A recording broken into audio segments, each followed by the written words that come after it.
Come in. Welcome. I'm E.G. Marshall. The fates, they say, weave the pattern of our lives. Some there are who believe that whatever happens to us is destined so to be, while others talk of free will.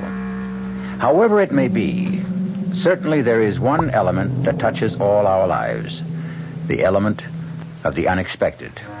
How often have you asked, why did this happen to me? Rarely, if ever, have you found a satisfactory answer. So it was one fatal night with Nell Pearson, Mrs. Nell Pearson, widow, whose life was about to be shattered by unimaginable, unexpected horror.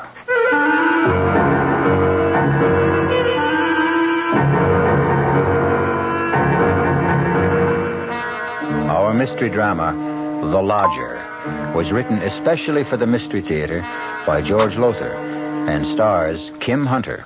It is sponsored in part by Buick Motor Division and Anheuser-Busch Incorporated, brewers of Budweiser. I'll be back shortly with Act One. You've been hearing some pretty lavish claims recently about miles per gallon. We'd like you to consider something equally important, and that's range. Range is the miles per gallon multiplied by the number of gallons your car's tank holds. Range is what makes the Buick Apollo such a special small car. It comes from coupling the Apollo's economical 6-cylinder engine with a standard 21-gallon tank. It holds a lot, but it doesn't use a lot. Look into the Apollo. It's the Buick of small cars.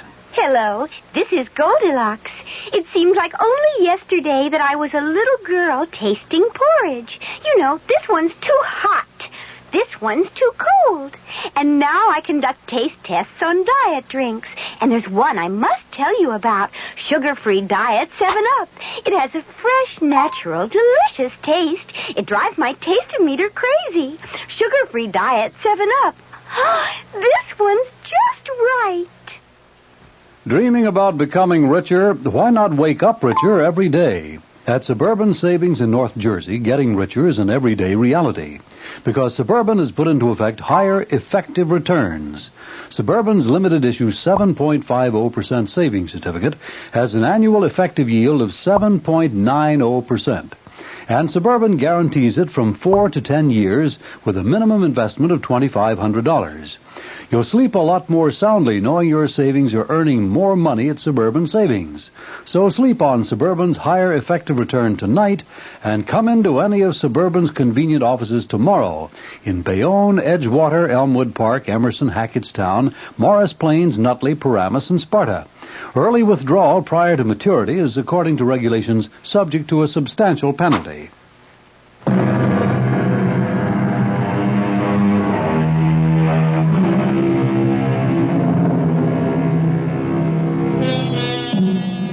The fates brought unexpected horror that night to Nell Pearson's house on 9th Street, where she rented rooms. Yet one wonders, was it altogether unexpected? Could the frightful things that happened have been avoided had she been more alert, say, more sensitive to warnings of impending tragedy? No matter now. What matters is that earlier that day, in the afternoon, she had no idea that death, in its most grisly form, was shortly to enter her house. Oh, my goodness, Mrs. Pearson. Oh, my goodness. What is it, Miss May? The headlines, look. Ripper strikes again. Oh, good heavens, that's awful, perfectly awful. Read it, Mrs. Pearson, read it. I am. No, out loud. I mean, I want to hear. But you just finished reading. Well, all right. The Ripper claimed another victim last night. Thursday night. He always kills on a Thursday. This time, another attractive widow, Mrs. Henry Dodd. Always a widow, always a widow. Miss Mapes, please. The body, gruesomely slashed and mutilated, was discovered by a neighbor who, hearing Mrs. Dodd's hysterical screams, rushed to her apartment. There she found the comely young widow lying in a pool of blood. Oh. And a message scrawled in red lipstick across one wall. Stop me. Please stop me. Excuse me, Miss Pearson. Which windows you want washed first? I don't know, Charlie. You want to get to that today? Well, it's kind of warm out. I thought it'd be a good time to get started on them. Well, you decide, Charlie. Suit yourself. There's been another one, Charlie. Another what, Miss Mapes? Murder by the Ripper. Another widow, like always. You don't say. That makes a fifth, don't it? The fifth in 5 weeks.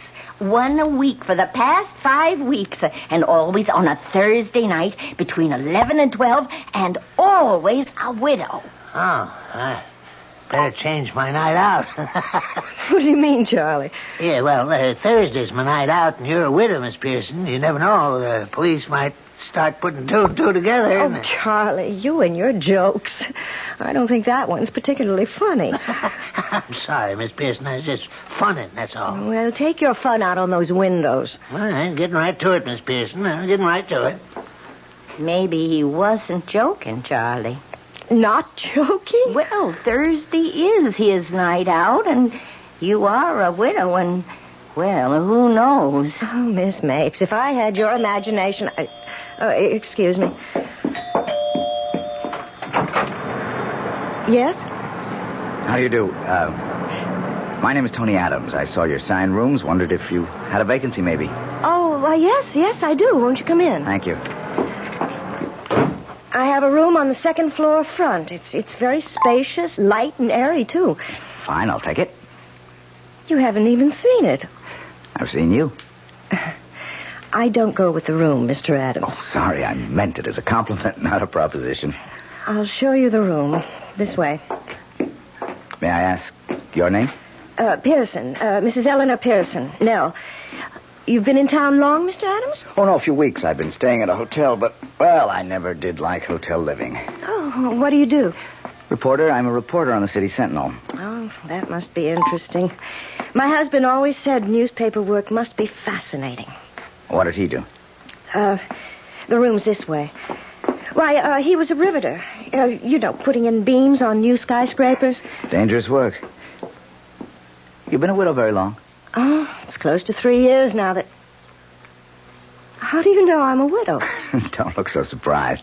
For one thing, you talk about your husband in the past tense, and for another, you're not wearing a wedding ring, and, well, rooming houses are run by widows more often than not. Oh, you're very observant. I'm a reporter, and that's my job. Yes, I suppose it is. Here's the room. Fine, just fine. You haven't seen it. You're not even looking at it. Why look at a room when I can look at you? Mr. Adams, let's get something straight. I've had more than one male boarder make a pass at me, and everyone found himself out on the street in short order, bag and baggage. Now, if you're after a room, fine. But if you're after something else... Ah, come on now, Nell. Mrs. Pearson, if you don't mind. Okay. I've got to get back to the paper. See you later. But you haven't even asked the price. It'll be okay, whatever it is. It's $80 a week, including breakfast and dinner. Whatever you say, Nell, whatever you say. Well, I never. Doesn't look at the room, doesn't care about the price, just drops his top coat on the bed and he's off. Well, I'd better hang his coat in the closet. It'll get all creased. Oh, no, what was that? Fell out of his pocket. Rolled under the bed. Would roll under the bed, of course. Make me get down on my knees and... Why, it's a lipstick. What in the world would he be doing with a lipstick?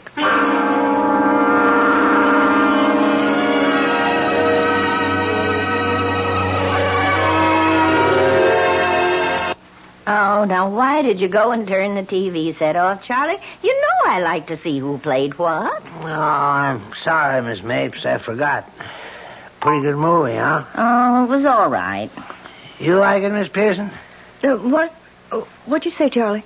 Well, I just asked if you liked the movie. How could she? She didn't even see it. Of course I did. Well, you may have been looking at it for 2 hours, Mrs. Pearson, but you certainly weren't seeing it. You were thinking of something else. Well, I saw it, and I liked it.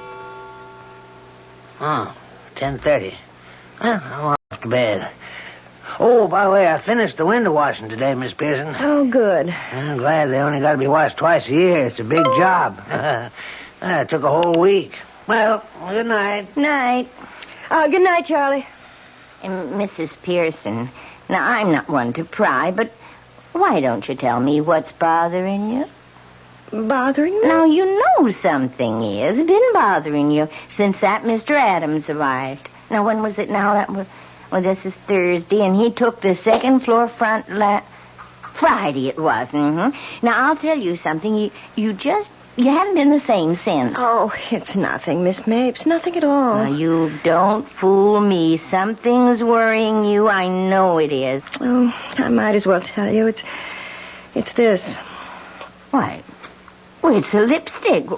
Why should a lipstick upset you? Well, it was in his pocket the day he arrived. His topcoat pocket. It fell out when I picked the coat up. So? It's the same color, mandarin scarlet. The Ripper uses to scrawl those awful messages with. Oh, and you think... Oh, you don't think he's the Ripper? Oh, no. Of course not. Well, then why the worry? I don't know. It just bothers me a little, that's all. And now, if you're all that worried, you could... maybe you did check on him? Check on him? Well, find out if he really does work for the City Sentinel and like that. You could call the paper. Oh, I'm just being silly, that's all. Of course you are. Mountains out of molehills. Well, I'm off for bed. Oh, are you sleeping better since we exchanged rooms? You've no idea. The traffic isn't anywhere near so loud. But what about you? Oh, I don't mind it. I told you that months ago. I know, and I thank you. Stop worrying now, and... Oh, here's the lipstick. I certainly don't want it. Good night. Good night, my dear. Sleep well.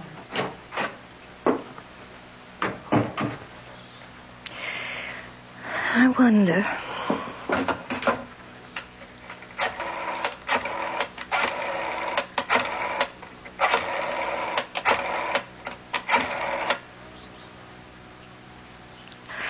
Hello? City Sentinel? I'd like to speak to Mr. Tony Adams, please. Oh, I see. I wonder if you could tell me, has he been with the Sentinel long? 6 weeks? Thank you very much. 6 weeks. It was just 6 weeks ago on a Thursday. Just 6 weeks ago today that the Ripper... Miss Mapes! Oh, my God! Charlie! Charlie, where are you? Oh, heaven help me, I'll have to go up myself. Miss Mapes! Miss Mapes! Oh, Charlie! Good Lord, Miss Pearson, was that Miss Mapes screaming? Yes. Well, don't hear nothing now. It came from her room. Oh, Charlie, I don't dare open the door. Yeah, well, I guess I'll have to then. Yeah. Oh, no.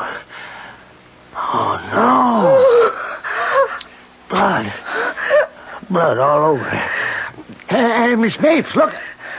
No, don't look. Oh, God. It's the work of the Ripper. My Lord, I've never seen no one slashed up so bloody. The mirror, Charlie. Look at the mirror. Words scrawled in red. Lipstick. Mandarin scarlet lipstick. Stop me before I kill again. They must stop him. Let's get right down to the living room and phone the police. Yes. The front door at this hour? Aldo. Oh, Mr. Adams. Hello, Charlie. Sorry I bothered you. Forgot my key. Hello, Nell. Oh, excuse me, Mrs. Pearson. I know. Why the stairs? Can't be the first roomer who forgot his key. Mr. Adams. Oh, my Lord, Mr. Adams. What is it? Upstairs. Upstairs what? Oh, never mind. I'll see for myself. The police. Let's call them, Miss Pearson. Miss Pearson. Did you... Charlie, did you... Miss Pearson, what is it? The look on his face when he saw me standing here. Did you see the look on his face? Well, yeah. I couldn't figure why we were staring at him. He couldn't figure out how I could be standing here. Huh? What? She's been killed by the Ripper. Miss Mapes killed by the Ripper, and he always kills widows. Hey. Yeah, come to think of it, that don't make no sense. It does if you remember that we changed rooms. Miss Pearson. Miss Pearson, are you saying that the Ripper mistook Miss Mapes for you? Oh, I'm the only widow in this house, Charlie. Come on, let's call the cops. Yeah, operator, the police. Give me the police. Put that phone down, Charlie. Mr. Adams, what do you... Give me the phone. Charlie, no, the police. Yeah. Hello, this is Give Charlie. me that phone.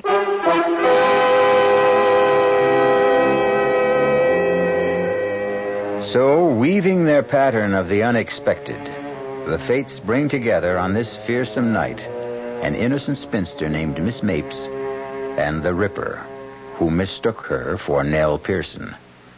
I'll be back shortly with Act 2.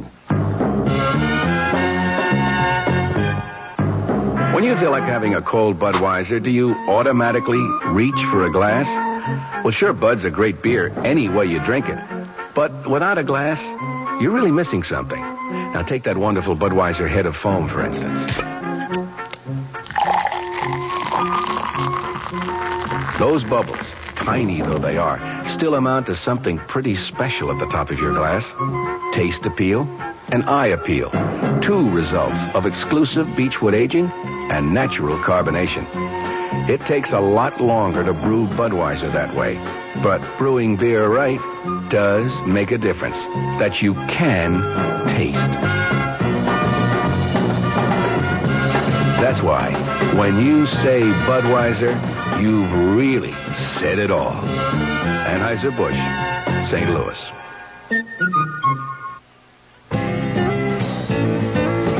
Hey, Mom, what's for dinner?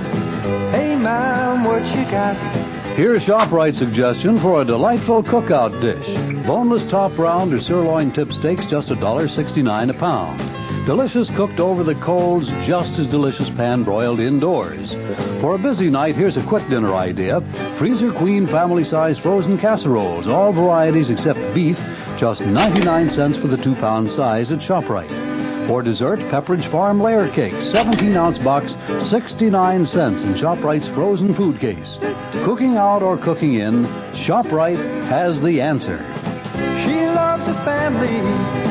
She wants the best. She does all that she can do. She lets ShopRite do the rest. Hey, Ma, what's for dinner? ShopRite has the answer. Guess I ought to call old Blowhard Gildersleeve to tell him about my new radio show. Wait till he hears that his old pal Fibber McGee's got a new radio program. That'll really burn him up, the old goat. When he finds out I'm going to play some great old radio shows like Ed Wynn, Mr. District Attorney, even Bob Hope, old Gildy'll bust a gasket. Fibber McGee and part 4 of his special program, The Good Old Days of Radio, will be heard tonight at 9 o'clock right here over WOR Radio, the Talk of New York.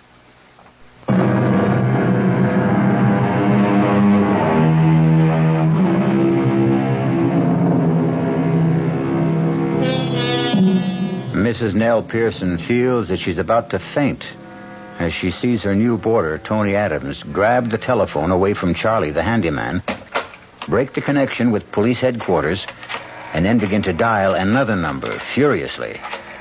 Charlie stands as if turned to stone. Nell grabs the back of a chair for support as... Give me the city desk. Hank, Adams. The Ripper is struck again. Time, 11:15. Place, 129th Street. Rooming house owned by Mrs. Eleanor Pearson, widow. What? No, not her. One of her boarders. A Miss Mapes. Well, he must have made a mistake. Hank, I know, but it isn't a widow this time. Now stop talking and take this, will you? In one of the ghastliest, bloodiest murders he's yet committed, the Ripper slashed his 6th victim.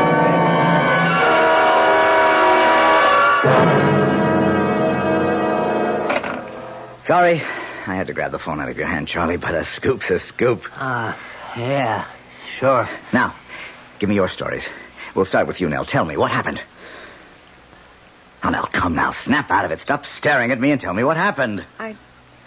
I heard her scream. She screamed and screamed and screamed. Where were you? Here, right here. She'd just gone up to bed. What were you doing? I had just telephoned someone. Then the screams began, and I ran upstairs, and Charlie was there on the landing, and we went into her room, and there she was. I've got to sit down. Nell, what's the matter? Let me help you. Don't touch me. Okay. Okay. All right, Charlie, let's have it from you. Oh, well, like Miss Pearson says, I heard Miss Mapes screaming and went running to see what was going on. You must have moved fast. Your room is in the basement, isn't it? Oh, well, I wasn't in my room. I was in Miss Pearson's room, just across Miss Mapes. What were you doing in Mrs. Pearson's room? Yes, what were you doing there? Well, you remember when you changed rooms with Miss Mapes a couple of days ago? Yes. And there was that leak in the bathroom when I fixed it? Yes. I just went up to check on it, is all. I didn't know you changed rooms, Nell. No, you didn't, did you? That would account for... Why don't you say it? The Ripper mistook Miss Mapes for me because he didn't know about the change of rooms. You were lucky, Nell. Very. This time. Now, please, Mrs. Pearson, we're here to help you at police headquarters. And I understand why you're worried. It is possible the Ripper mistook Miss Mapes for you. He did. Yes, but now there seems to be something else on your mind. Something to do with, one of your boarders, you say? His name is Tony Adams. He's a reporter on the City Sentinel. Well, he rented a room at my place just a week ago today. That was the day after the last murder. Yes, I know. Well, after he rented the room, he left to go to the newspaper, and I picked up his top coat to hang it in the closet, and this fell out. A lipstick? Yes. Mandarin scarlet. The same color the Ripper uses. To scrawl those horrible messages like last night on the wall of Miss Mapes' room. Well, it seems to me you're letting your fears run away with you, building up a case in your mind. Well, what about last night? He just happened to come home minutes after the murder, he says. And you think... I think he was lying. I think he killed Miss Mapes, left by the fire escape at the end of the second-floor corridor, and then pretended he'd just arrived home. Claimed he'd forgotten his key, so he'd have a witness to prove an alibi if he needed one. Well, it's clever thinking, if that's so. He's a clever man. Believe me, he is. And I'm afraid of him, Lieutenant. Terribly afraid. Mm-hmm. Well, I'll tell you what. The managing editor of the Sentinel's a good friend of mine. Let me just give him a ring and check on this Tony Adams.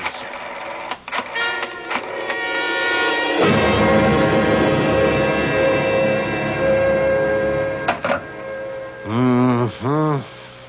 What? It's interesting. Your friend, Mr. Adams, was hired away from another paper, a metropolitan daily, because of the record of scoops he'd built up in a little more than a year. Scoops? Oh, that means... He always managed somehow to be on the scene of the crime first. An unusual record. A most unusual record. You think... Oh, I know what you think. He committed the crime so he could get the scoop. No, I didn't say that, Mrs. Pearson. But that's what you're thinking. Well, either he's a remarkable police reporter or he's the Ripper. Lieutenant, I want protection. You've got to protect me. I want a policeman in my house night and day until that Ripper is caught. Tell me, do you have a room available in your house? Well, there's Miss Mapes' room. Why? Well, look, don't hold me to this. What with one thing and another, we're short-handed right now, but if I sent one of my men to act like he was a boarder... Oh, I'd make room for him. You can be sure of that.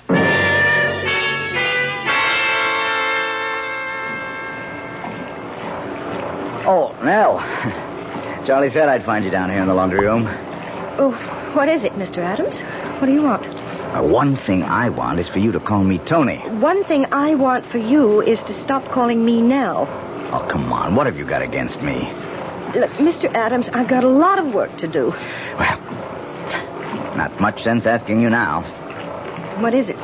Why, well, I was going to ask if you'd like to go to the movies with me. I figured that'd be your answer. What other answer would you expect? There was a murder in this house last night, a gruesome murder. Not only that, but the victim was a friend of mine. And you have the indecency to ask me to go to a movie with you?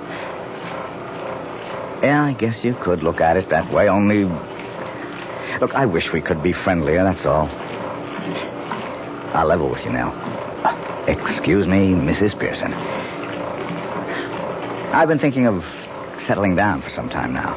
So I've been looking around, keeping my eyes open. And the minute they fell on you, Mrs. Pearson. Oh, no, damn it, Nell, listen to me. Take your hands off me. I don't call laying my hands on your arm exactly putting my hands on you. Don't touch me. Don't even touch me. What is it with you? Well, don't just stand there looking at me. What is it? I just want to be left alone. You just want to be left alone, or you just want to be left alone by me? Answer me. By you. Sorry. I won't trouble you again.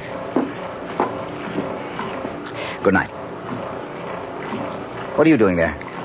Charlie. I come down to tell you there's somebody upstairs looking for a room.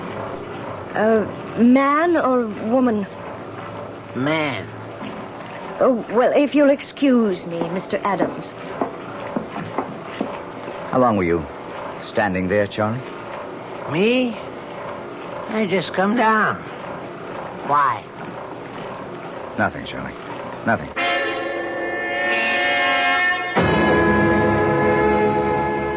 How do you do? I'm Mrs. Pearson, the landlady. My name is Bowen, Lawrence Bowen. I saw your sign out front. I wondered if you had a vacancy.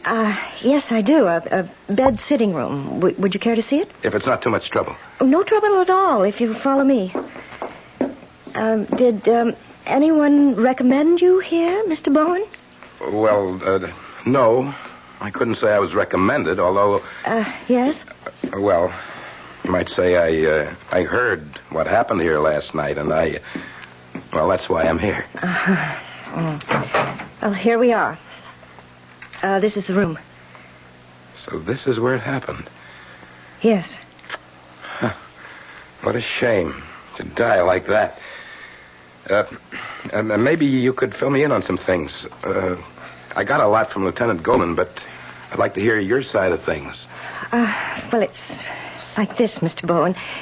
Is Mr. all right? Or should I call you Sergeant or something like that? Oh, I better keep it Mister. Oh, I understand. Did Lieutenant Goldman tell you about my finding the lipstick? Yes. Where did you find it? Well, I didn't find it, actually. It fell out of Mr. Adams' pocket. And, of course, when I saw it was mandarin scarlet, my suspicions were aroused right then and there. Yeah, same shade of lipstick the Ripper uses to write his messages. You found the lipstick and that aroused your suspicions. In other words, you think he could be the Ripper. I'm practically sure he is. Which is his room? Right there, that front room at the end of the corridor. I'd like to have a look at that. Is he out of the house? Oh, he may be. Though he was downstairs just a little while ago. I wouldn't want him to find me in his room. Maybe you could check and find out. Oh, of course, I'll do that. Now, be careful. Don't say or do anything to make him suspect. Oh, I won't. I won't. Oh, Charlie, where's Mr. Adams? Yeah, in the sitting room. He said he was going to write some letters. Oh. Was something wrong, Miss Pearson? You act upset. No. I'm not upset. Not in the least. Thank you, Charlie. Oh, you've finished writing your letters. Huh? Yes. How did you know I was writing letters? I noticed you're holding some letters in your hand. I assumed you'd just written them. Naturally. Naturally. And now I'm going out and naturally post them.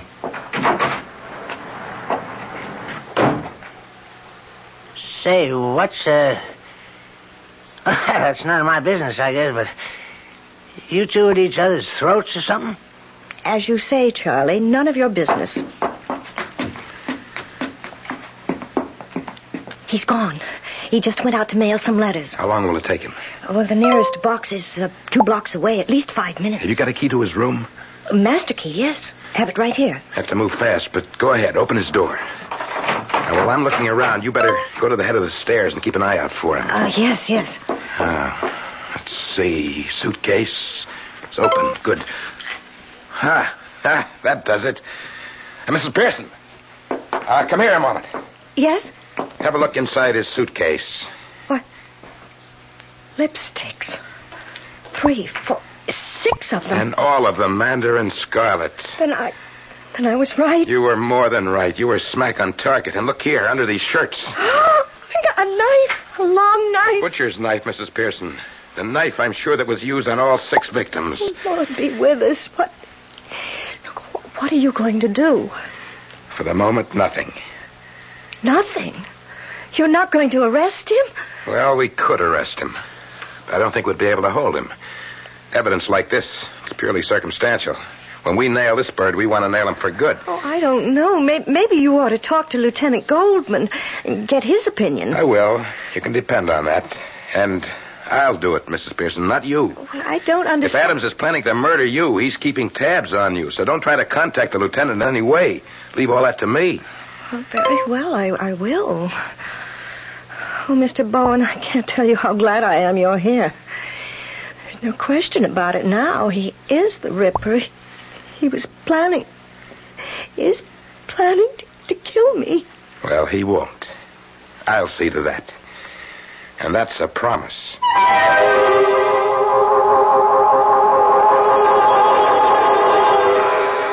Protected by Mr. Bowen, Nell Pearson feels safe. Well, safer than she did. But all too often, the fates are at work, weaving, ever weaving, the unexpected. I'll be back shortly with Act 3. Give your hand to a friend. Give your heart to your love. But give your allergy to contact. Now listen carefully, because this message may surprise you. There is an ingredient that can effectively help block pollen's bad effect on your system. Sneezing, sniffling, drips, itchy, red, watery eyes. It's the antihistamine most prescribed by allergy specialists, and it's an ingredient in Contact. Surprising, yes, but the true wonder of Contact is how our tiny time pills keep this antihistamine working, helping up to 12 hours per capsule, all day, all night.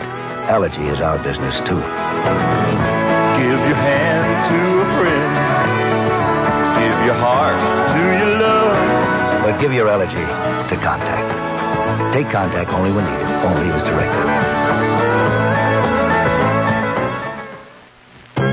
Introducing the greatest taste to come out of your toaster since Samuel Bath Thomas baked his original English muffins in 1880. Thomas's new onion English muffins. Little bits of real onion blended into Thomas's original English muffin recipe create a tangy taste that makes everything fantastic, like burgers and cream cheese and cold cuts. Even butter tastes better. Thomas's new onion English muffins. The greatest new taste since 1880. Thomas's promises. Hey, Pat, how tall do you think she is? 300 feet if she's an inch, Luigi, and a fine lady she is. The year 1886. While most New Yorkers were enjoying their first look at the Statue of Liberty, a few were enjoying their first taste of Thomas's bread and discovering it was every bit as delicious as Thomas's English muffins. Today, there's still never been a lady to equal the lady, or a bread to equal Thomas's protein, whole wheat, and white bread. Thomas's promises. It's bitter. It's sweet. It's bitter. It's sweet. It's bitter. It's sweet, Marcello. Well, maybe it's a bit sweet, Sophia. On second thought, I love its bitterness. Ponte Nez. Is it bitter? Is it sweet? People have been arguing about it since 1786. Punte Mes, a lovely before lunch or dinner drink from Italy. On the rocks or with soda and a slice of orange. Punte Mes, capital P-U-N-T, little e, capital M-E-S. It's bitter. It's sweet. It's bitter. It's sweet. It's bitter. It's sweet. All right, Sophia, it's bitter. No, my darling, let's just say it's bittersweet. Like life, like love, like marriage, Italian style. Punte Mes. Punte Mes. Reported by Caroline Importers Limited, New York, New York.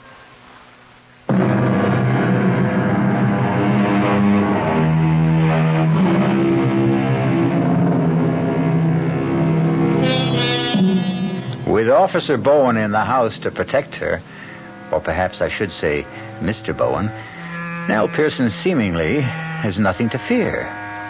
But note that I say seemingly. And having noticed it, let's move on, you and I, to the dining room in Mrs. Pearson's rooming house some days later.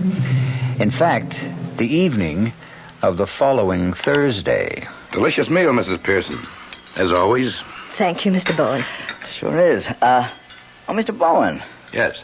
I hope you won't mind my asking. I haven't had the chance before, but do you mind telling me what you do for a living? A salesman. Insurance. Oh? You sound surprised. No, not really, except I'd have thought you were in something that keeps you outdoors a lot of the time. Your ruddy complexion. Like what? Oh, I don't know. Building trades, maybe. A foreman of some kind of outdoor crew. A policeman, even. Oh, I'm sorry, it slipped. No, I'm insurance salesman, Mr. Adams. And that does get me out and around a lot, you know. I suppose it does, yeah. You're a reporter, a crime reporter, I hear. Mm-hmm. Are you involved in this Ripper business? Very much. Been involved in nothing else since I came here to join the Sentinel. Do you or do the police have any idea what he's like, the kind of man he is? What makes him commit these terrible murders? Well, we do and we don't. Well, what I mean, everything we know is conjecture, theory. No one has ever laid eyes on him, except his victims, of course, so we can't be sure that the picture we've built up is close to the truth or not. Still, it ought to be fairly accurate as far as it goes. Well, how far does it go? I mean, what is your picture of him? Well, we estimate he's between 5'11" and 6 feet. We get that from the height of his victims and the downward direction of some of the knife thrusts. Must we talk about the Ripper at the dinner table? Oh, I'm sorry, but Mr. Bowen asked. And... well, there must be something else you can talk about. After all, there has been a murder in this house, and it was the Ripper, and this is Thursday, and the night that he commits these terrible crimes, and... well, really? Oh, Nell, I am sorry. Me too, Mrs. Pearson. I'm awfully sorry. It's all right. Just stop talking about it. I certainly won't. It is Thursday night, and that means I've got to stake myself out at police headquarters. Want to be right in the scene, is that it? I'm always on the scene, Mr. Bowen. It's my job.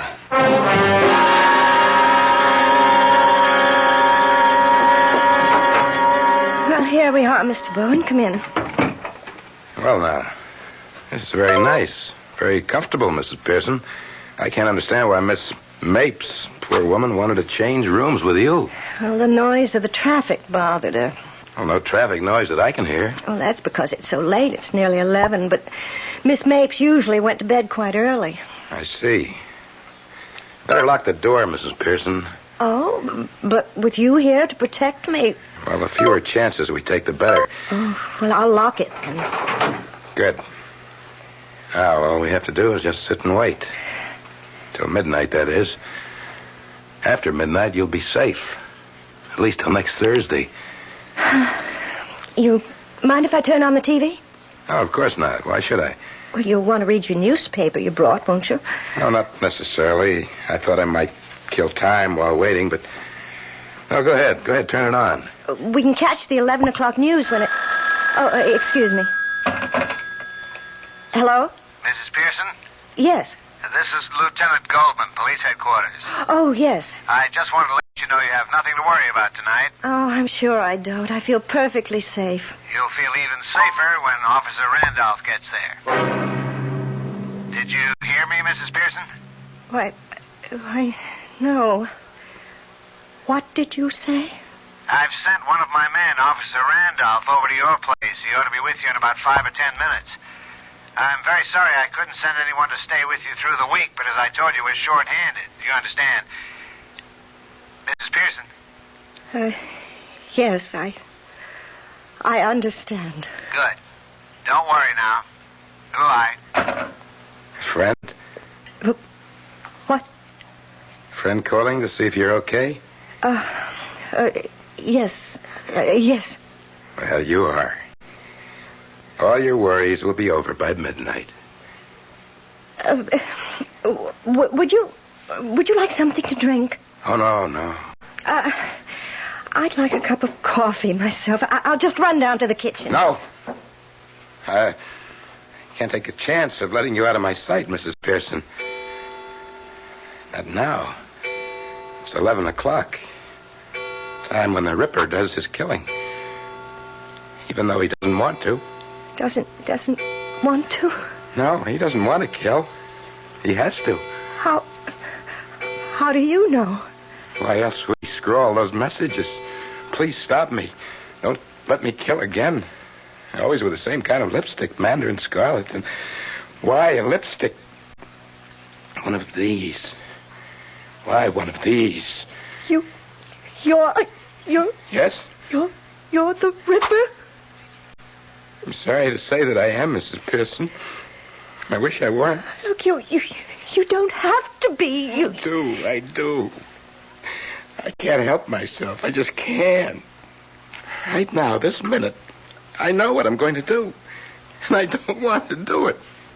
But I know I won't be able to help myself. They must catch me, Mrs. Pearson. They must catch me. They must stop me. They are going to catch you tonight. There's a police officer on his way here now. He'll be at the front door any minute.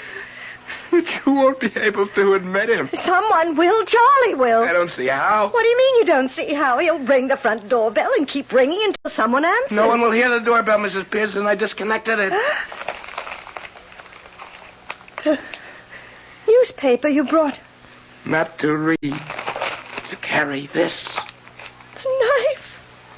The butcher knife. Oh, heaven help me. Heaven help me.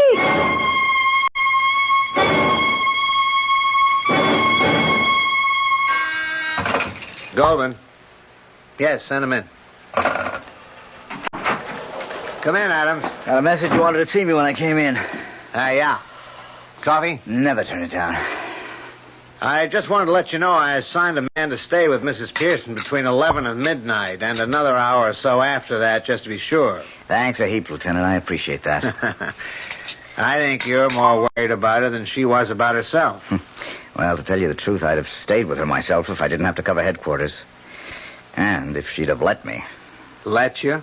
For some reason or other, she won't have anything to do with me. Me, I go for her. She turns me on, you know what I mean? But I can't get to first base with her. You ready for a shock? What? I didn't tell you this before because I didn't get the chance. Too busy with one thing and another, including putting a check on you. I don't get you. I had you checked out up and down and sideways because, well, you're not going to believe this. Mrs. Pearson was convinced you were the Ripper. Nell Pearson thought I... Hey, excuse me. Goldman. No one answers. Well, that doesn't make any sense. She's there. I talked with her on the phone 10 minutes ago. Tell him to try again. And tell him to make sure he's got the right house. These rookies. What? The guy I sent over to stay with Mrs. Pearson says nobody answers the doorbell. Not out of order, is it? How would I know? I've got a key. Maybe he went to the wrong house. Yeah, maybe. Look, you don't know what you're saying. I never tricked you. Oh, yes, you did. You say you changed rooms with that Miss Mace because she wanted to. But what you were doing was tricking me, that's what. You're all alike, you widows. Vile, vile, vile. Please believe me. Believe you? Believe a widow? Never again, never again. I believed one. I married her, but never again. You know what the Chinese say? Fool me once, shame on you. Fool me twice, shame on me. I learned that from her. She was nuts about everything Chinese. Pagodas all over the house, Chinese screens, parading around. She was always parading around with dresses slit up to here, up to here. Even her lipstick. This Mandarin scarlet. Listen to me. But I paid her back for what she did to me. I paid her back that night. That Thursday night, when I came home unexpectedly and found her and him. He ran. He got away, but she didn't. Oh, she didn't. I got a knife from the kitchen, a butcher's knife, and I came into the bedroom and I slashed and stabbed and stabbed. And I ripped and I tore. I killed her once, and then again, and then again and again. I killed her as I'm going to kill you now. Please, oh, please. What do you want first, huh? A slash across the face, a slash across your beautiful lying face. It'll do you no good to run. They all tried that and they failed. No! Help me! Please help me! No one can help you now. Stand back, Adams. I'll kill you. I'll kill you. Nellie, you all right? Thank God you're here. Thank God. But how? The cop Lieutenant Goldman sent over said no one answered the doorbell. Seemed odd to me, so I decided to come over and check. Lieutenant Goldman came too. Oh, Tony. Take it easy now. Here.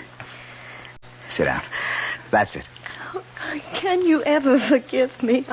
I misjudged you so terribly, so terribly. That's for sure.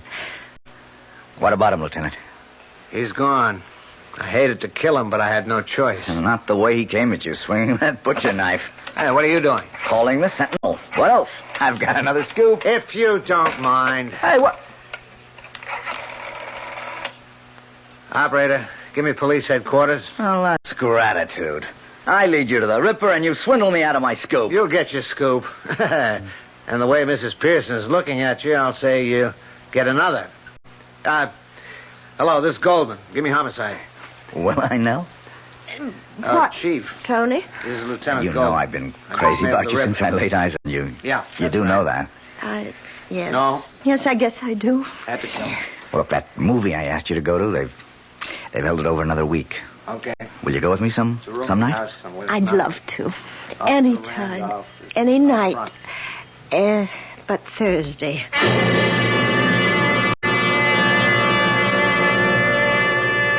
Weaving and spinning, the fates create the warp and woof of our lives. And always through the pattern runs the scarlet thread of the unexpected. Sometimes for good, sometimes for evil.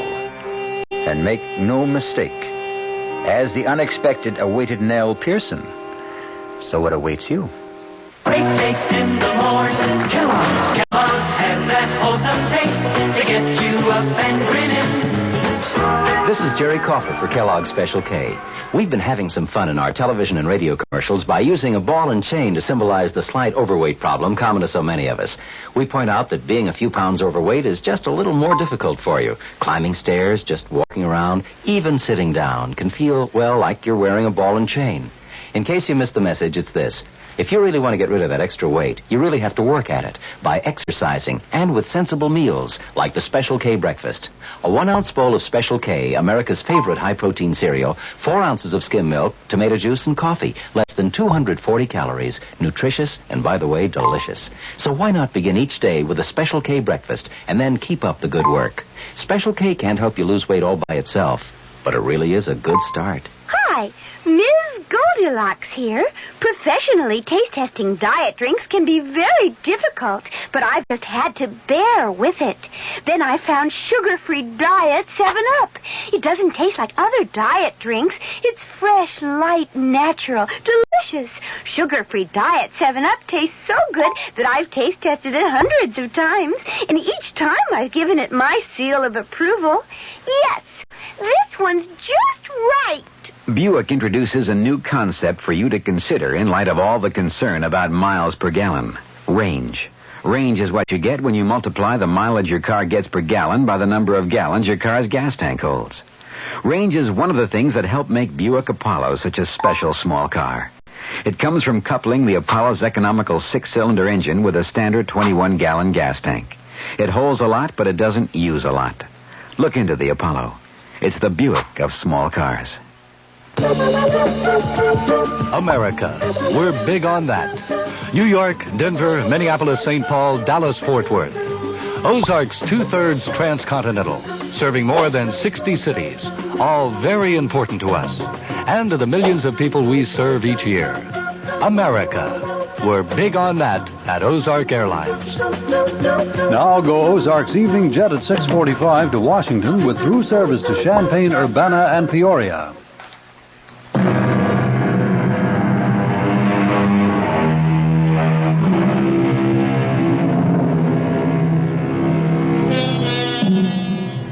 I'm sure you'll want to know that Nell and Tony are married now. Tony's on his way to becoming managing editor of the Sentinel. And Nell on her way to becoming a mother. And so the fates weave a happy ending. For once. Our cast included Kim Hunter, Michael Wager, Robert Dryden, Mary Jane Higby, and Joe Julian. The entire production was under the direction of Hyman Brown. Radio Mystery Theater was sponsored in part by the Kellogg Company, makers of Kellogg's Special K cereal, new sugar-free diet 7-Up, and Contact, the 12-hour allergy capsule. This is E.G. Marshall inviting you to return to our Mystery Theater for another adventure in the macabre.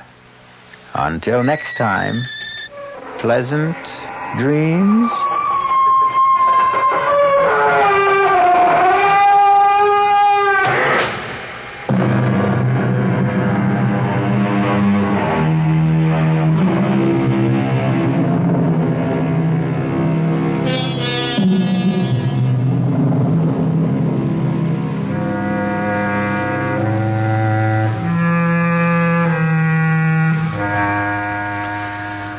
WR Mystery Theater has been brought to you by ShopRite Supermarkets, where you get a lot more for a little less, and by Suburban Savings, with offices throughout North Jersey.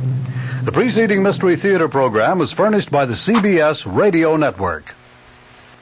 At this moment in time, Jason, I'm a very friendly ghost with warm feelings toward you. Because you're going to do me a favor, Jason. You are going to kill my wife. Did you hear me, Jason? I said you were going to kill Claire. I heard you, and I say you're a murderer. I'm not a murderer. You will kill her, Jason, because this is just a sample of what can happen to you when my feelings become unfriendly. And that's our Mystery Theater program for tomorrow night. Be sure to tune in. Boy, if the old-timer, Horatio K. Boomer, and Wally Wimple could see me now. Fibber McGee, back on the radio right here from 79 Wistful Vista, with a brand-new program where I'm going to bring back the great old radio shows from way back. Shows like Mr. Keene, Lum and Abner. Well, I guess I ought to get this place straightened up a bit, though. Where's that vacuum? Oh, I left it in the hall closet. Look.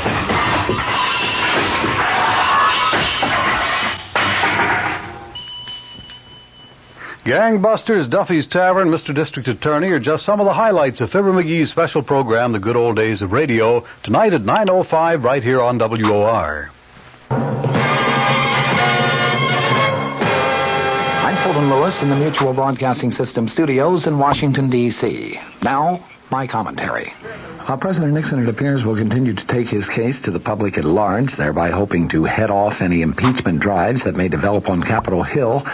The posture of the White House, the president's official family, has been decidedly defensive these past few days. Repeatedly, White House officials have been asserting that Mr. Nixon is not going to quit. Those assertions being, of course, in response to calls from a growing number of congressional Republicans for the president's resignation. When charges of a specific nature have been leveled at Mr. Nixon, they have been answered promptly and firmly. Just today, for example, the White House charged that there has been, in its words, a concerted effort by some sources to circulate fallacious reports that the president has used ethnic slurs in private conversations. Deputy Press Secretary Gerald Warren agreed with White House lawyer J. Fred Bushart's assertion yesterday that attempts are being made to try to poison the public's minds by charging that the slurs were deleted from the recently released Watergate transcripts. Warren today commented, We have been aware for some time of a concerted effort by some sources, whoever they are, to get this fallacious story into print. He added that several newsmen have received reports on the alleged slurs, and that it was, in Warren's words, clear to us that there was a concerted effort to get this into print, and it finally succeeded. He was referring to a story that was published Sunday in the New York Times. Publication of the charges, Warren contended, demonstrates the vindictiveness of some people that we have seen developing over the past few months, trying to discredit the president in any way possible. When asked why the White House did not release the actual sections of the tapes to support their denial that the president made ethnic slurs, Warren said that pressure for such a release of tapes is precisely what the purveyors of this sad story wanted to happen. Incidentally, my own White House sources, people who have been very, very close to the president for many years, insist that it is not only unlikely but almost inconceivable that Mr. Nixon would be guilty of making the comments which have been assessed to him by the New York Times.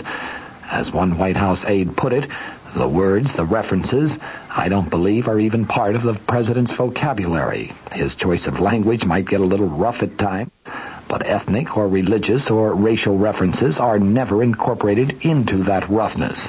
That assessment, I might add, is very much in line with my own knowledge of Mr. Nixon, which dates back also many years.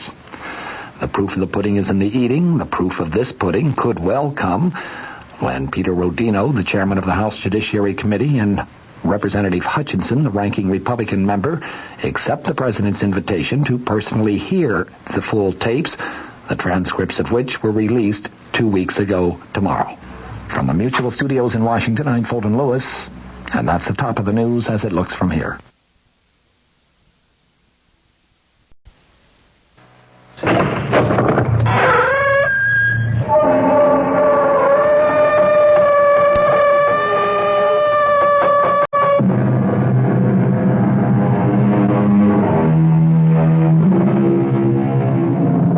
Come in.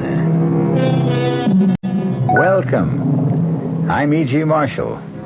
And perhaps you've come to look upon me as the master of the macabre, your escort into the eerie. And in all honesty, I can say that I am happy you have this opinion of me.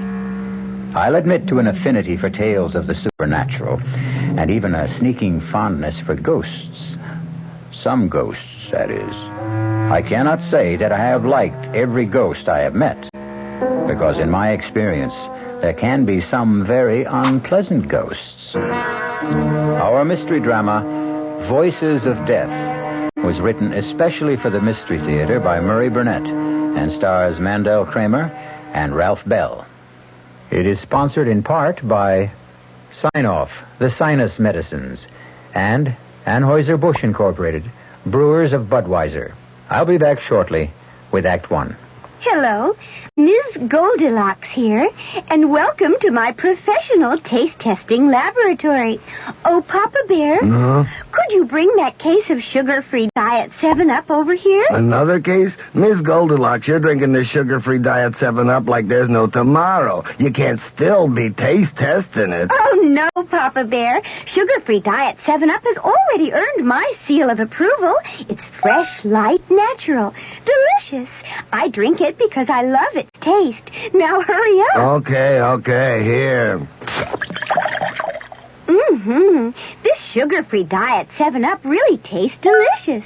Ladies, if you're tired of switching from one diet drink to another, take some advice from Ms. Goldilocks. Try sugar-free Diet 7-Up and you'll say, yes, this one's just right. I'll bear witness to that, Goldie.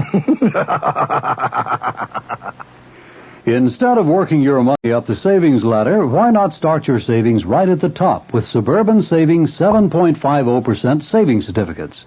Suburban Savings in North Jersey is paying the top 7.90% effective yield on all new 7.50 savings certificates, and Suburban guarantees it for 4 to 10 years. The $2,500 minimum is all you need to get started at the top. Suburban Savings compounds interest from day of deposit paid quarterly. So you get not only interest on your savings, you get interest on interest. Early withdrawal prior to maturity is subject to a substantial penalty. Start your savings at the top, earning a top 7.90% effective annual yield at any of Suburban's offices in Bayonne, Edgewater, Elmwood Park, Emerson, Hackettstown, Morris Plains, Nutley, Paramus, and Sparta.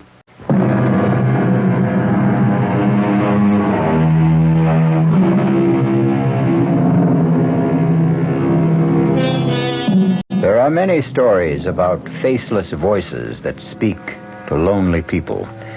Voices that come from nowhere, that threaten, cajole, terrify, or madden the mortals who hear them. Our story is about such a voice, but it is a voice that has a face, the face of a man.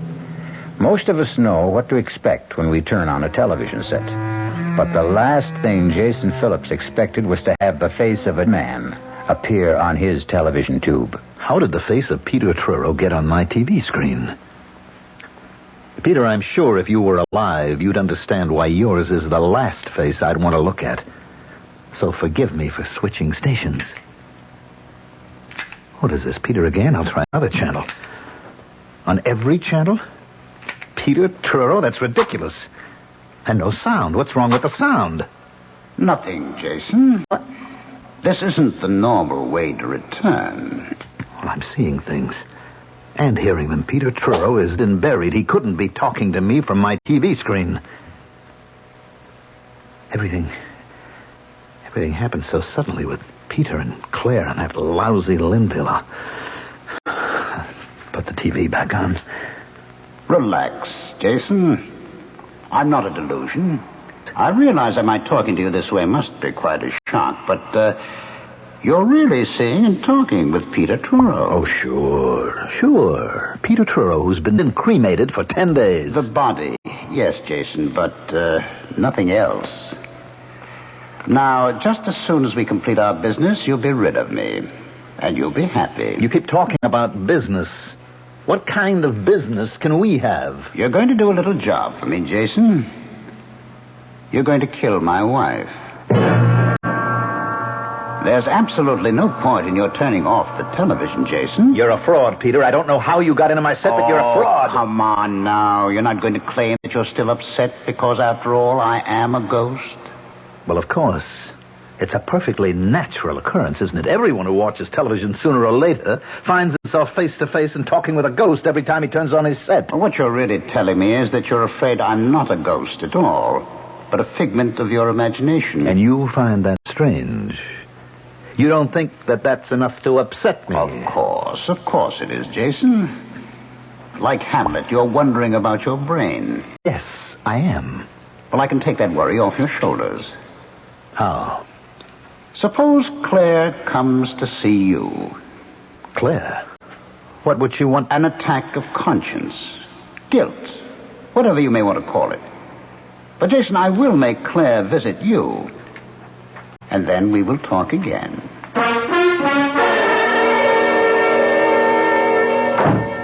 What in the world am I doing here anyway? Can you tell me, Jason? Putting on a marvelous act as usual, Claire. Why do I feel cold? Why do I have this feeling that Peter's watching? Which question would you like me to answer? Do you believe in ghosts? Of course not. You sound so sure. So very. And you're not. I remember how you used to make fun of the whole spiritual scene. I said it was impossible. Claire, why this discussion? What made you phone me and come here to talk about... I've been having dreams. Dreams? Well, I'm no psychiatrist. Yes, dreams about Peter. He keeps telling me to come to you and explain about... Well, you know, how you lost the part in the play, and I'm not making very much sense, am I? No, you're not. I don't know why you came here, but I know, well, you'd better leave.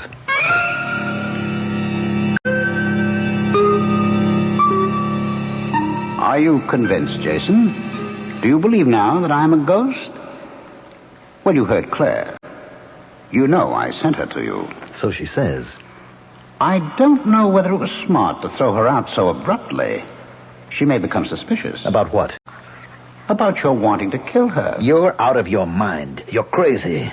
Remember how you felt when Claire told you that she was replacing you in the part that I had picked for you in Cries of Dissent? Remember how you raised because you knew that Claire was throwing you out, not because of your lack of ability, but because she wanted the part for her lover, Edward Linville. You even threatened to kill her. I don't have to listen to any more of this. Right now, I could cheerfully have murdered you if you'd been alive. Hello. Jason, this is Claire. Darling, I do think you owe me some sort of explanation for almost throwing me out of your place a while ago. Claire, my love, the only thing I owe you is a punch in the mouth, and if you were a man, I'd be happy to give it to you. Are you going to be with us long, Mr. Phillips? Well, that depends. You'll find all sports and great weather at the Clarkstown Inn. You will be in 4:45. If there's anything you want, don't hesitate to ask. Now, before I call Alida, I think I'd better see if Peter is still with me. Here I am, Jason. You didn't think you could run away from me, did you? I wasn't sure, but I was hoping. I'm curious about one thing. Why did you pick this God-forsaken little town as a place of refuge? Because I happen to have been born right here in Clarkstown. Ah. Then this is an attempt to recapture the safety of your childhood. That's very touching, Jason. I've had enough of you tonight, Peter. Time for me to do what I came here for in the first place. Talk to an old friend.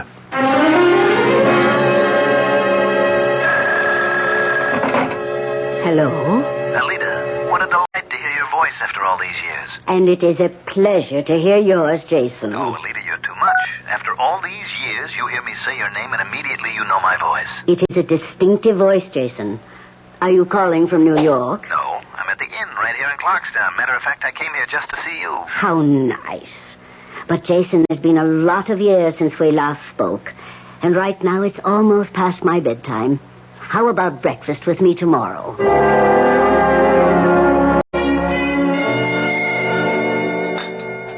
More coffee, Jason. No, thanks, Alida. Alida, I'm being haunted. I think I'm going crazy. I don't know where to turn or what to do. That's why I came to see you. Do you think you can help me? If you'll calm down, maybe. Well, you just don't know what it's like. And I can't find out unless you tell me. Do you know this ghost? Of course. It's the famous Broadway producer, Peter Truro. I read about his death. It was only a short time ago. That's right. And he's been after me for the past 2 weeks. How does this haunting manifest itself? Through television. Every time I turn on a TV set, it's Peter's face that appears. I can't get any other programs, just Peter Truro. What does he say to you? Well, that's what's got me scared. He's asking me to kill his wife. What frightened you, Alida? Why? Well, Jason, as I remember you, when you were a boy, you were not particularly psychic or even sympathetic to psychic phenomena. That's right. In order to help you, I must find out why the ghost of Peter Truro chose you as his instrument in the first place. Can you? I can try. But not this morning. Can you come back tonight for another seance? Like the one you remembered as a boy? That's why I came. I'll be here, Alida.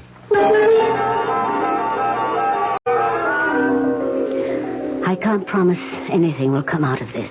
I can't even promise to make contact. But if I do, you will have to keep absolutely quiet. Understand? Yes, I do. All right. Now, hold my hands. Tighter. Yes, that's it. The light is too bright. It hurts my eyes. I can't see.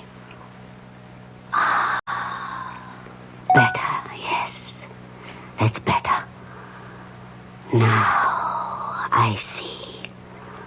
I see you quite clearly. Jason, why did you do this? Just when we two were getting along so well, you went and brought the stranger in. Well, Peter, Jason, you must keep quiet. You promised. Let him talk for himself.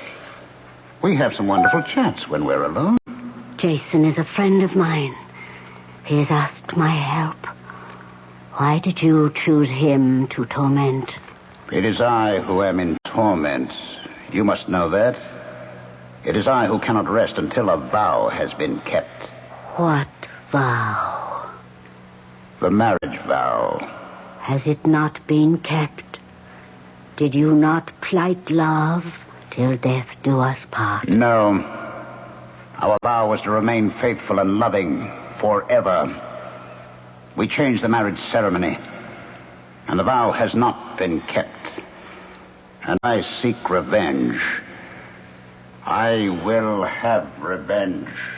I will. Alida, are you all right? Yes. Yes. I will be fine. Just give me a moment. You sure you're going to be all right? Yes, I am sure about me. But I am worried about you, Jason.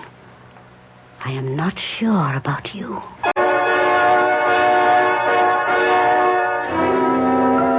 Ghosts are very much like UFOs. People say they don't exist. But somehow the idea of ghosts and UFOs just won't go away. It took me 20 years to get what I've got today.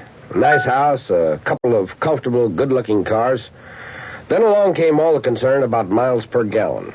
They say one of my cars ought to be a small car. I say, okay, show me a small car that's good enough to make a big car guy like me happy. They say, look at a Buick.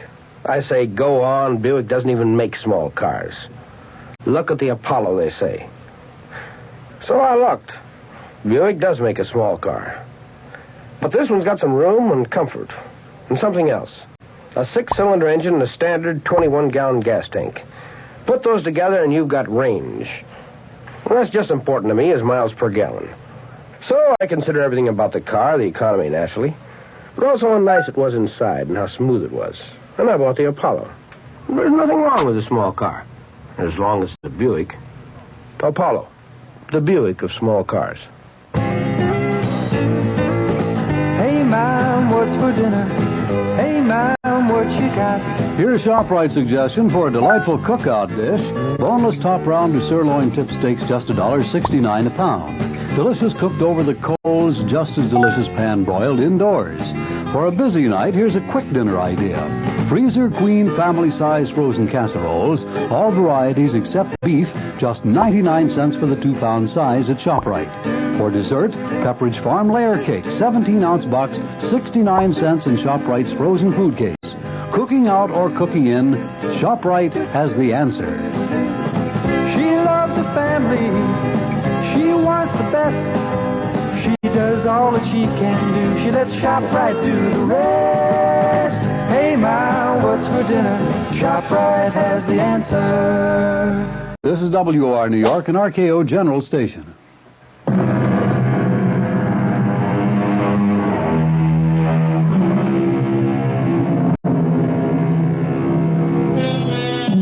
The question of whether ghosts can have anything to do with dreams is one that has occupied the thoughts of psychics since people first began to talk about ghosts.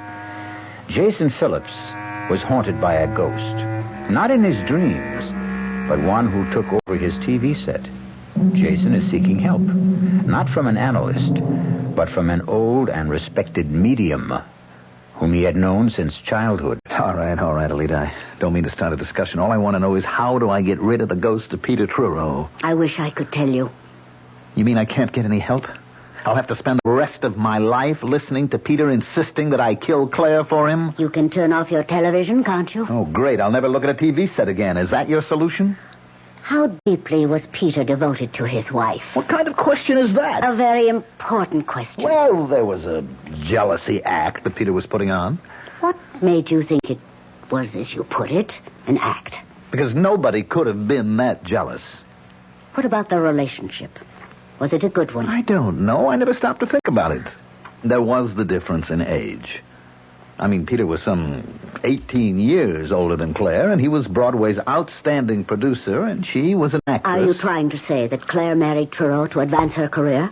That she didn't love him? Well, there was no question that Truro worshipped Claire, that he'd do anything for her. She liked Peter, but, well, I think the feeling was deeper on his side than hers. And how did you feel about Claire? Alita, I don't see the point of all this. Ghosts do not choose people to haunt unless by design. In order even to begin to help you, we must try to find out why Peter Truro chose you as an instrument for his vengeance. How do you feel about Claire? Well, I'm certainly not fond of her. After all, she was responsible for my losing the part in Cries of Dissent. You wanted to kill her. Don't be ridiculous. You sound just like Peter. You won't admit it to yourself. But you're secretly delighted with the idea of punishing Claire Truro. And there is no way you can get rid of Peter Truro until you do. Welcome home, Jason. So nice to be back with you. Cut it, Peter. I liked your friend Alida. Oh, I'm glad. Well, now that your investigation has proved that I'm really a ghost and not something your imagination cooked up, we can get down to specifics about killing Claire. Now, let's get this straight. I evidently can't stop you from appearing on my TV screen. But I am not going to kill anyone. Not even Claire. I'll show you how you can get away with it. I'm not interested. What can you lose by sitting down and picking up a piece of paper and a pen? I don't know. Admit you're curious. All right, I'm curious. Oh, come on. Jason, you know we both burn for revenge. You because Claire fired you from Cries of Dissent to replace you with her lover, Edward Linville. Who is awful. Have you seen him? Oh, I don't have to. I know he's terrible. But he's playing the part. And he's sleeping with my wife, so, get the paper and pen, eh? All right. Now write the following. My darling, this should not come as a surprise, since we talked about your unfaithfulness. Now, wait a minute, Peter. There's not much more. Unfaithfulness many times. And you know that I said I would kill you. My dearest, prepare to die. And sign it, Peter. What do you think she'll say when she finds that in her desk drawer? Well, I think she'll laugh because she'll know it's an obvious forgery. Well, take another look, Jason. And then tell me if you recognize the writing. What? How did you do it? This is your handwriting.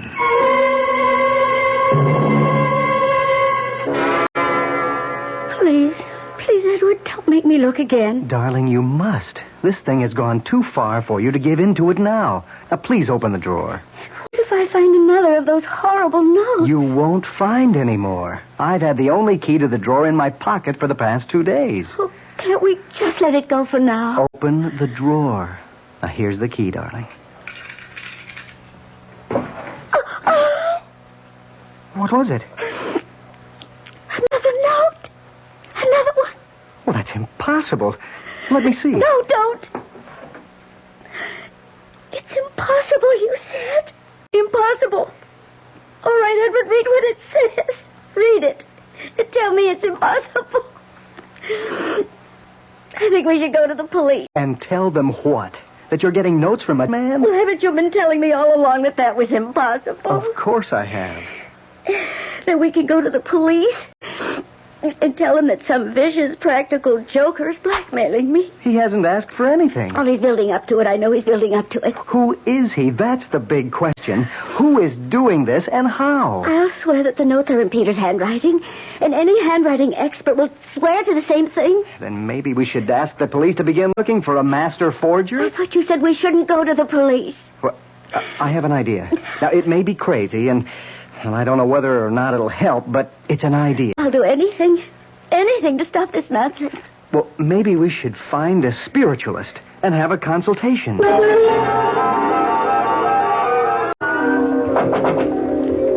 is it? Ed Linville. Well, if I say I'm surprised, I'm sure you'll understand. Completely.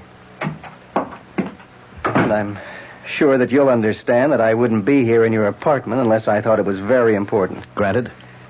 I'm here because I can't help feeling there's some connection between you and some crazy notes Claire's been getting. Notes? Don't think I understand. Somebody has started a systematic campaign of persecution against Claire. Well, why don't you go to the police? Because I'm afraid of the publicity. Claire will look silly because the persecution is seemingly directed by Peter Truro. Well, she can't be serious. How could Peter That's what everyone's reaction is, because I can't explain the notes. That's the second time you've mentioned notes. They're vicious, handwritten little jottings, all reminding her of some silly vows that she had made with Truro before they were married. And they threaten her life. They're all signed by Peter Truro. Well, it's impossible. That's what I said. Claire insists that the handwriting is Peter's. It's been checked by 3 handwriting experts. All 3 say Claire's right. The handwriting is Peter's. Well, that still doesn't explain what brings you here to see me. I told you, Claire's sensed there's a connection. Well, she told me she came to see you. Yes, she did. And she told me you behaved rather strangely. Look, I know you're worried about Claire, so I'm giving you a lot of latitude, but you're really beginning to annoy me, Linville. I'm just trying to find out why you got so angry with her when she was only talking about her dreams. She came here, I thought, to ask my forgiveness for the raw deal she gave me in Cries of Dissent. A deal which you were part of. Now, why should I sympathize with Claire and her problems? We were never that close before Peter died, and as far as you're concerned... Can you forget that I replaced you? You don't have a right to ask me to forget. Oh, yes, I have. And I'm going to get some answers, or the cops are going to get some information, even if it means bad publicity. The cops? Claire and I went to a medium. We showed her the notes. We told her all we knew. She held a seance, and she came up with your name. And that's what you're going to tell the cops? That and the fact that you're mad because I replaced you in Cries of Dissent. You've had this coming, and now you're going to get... I'll kill you. So help me, I'll kill you.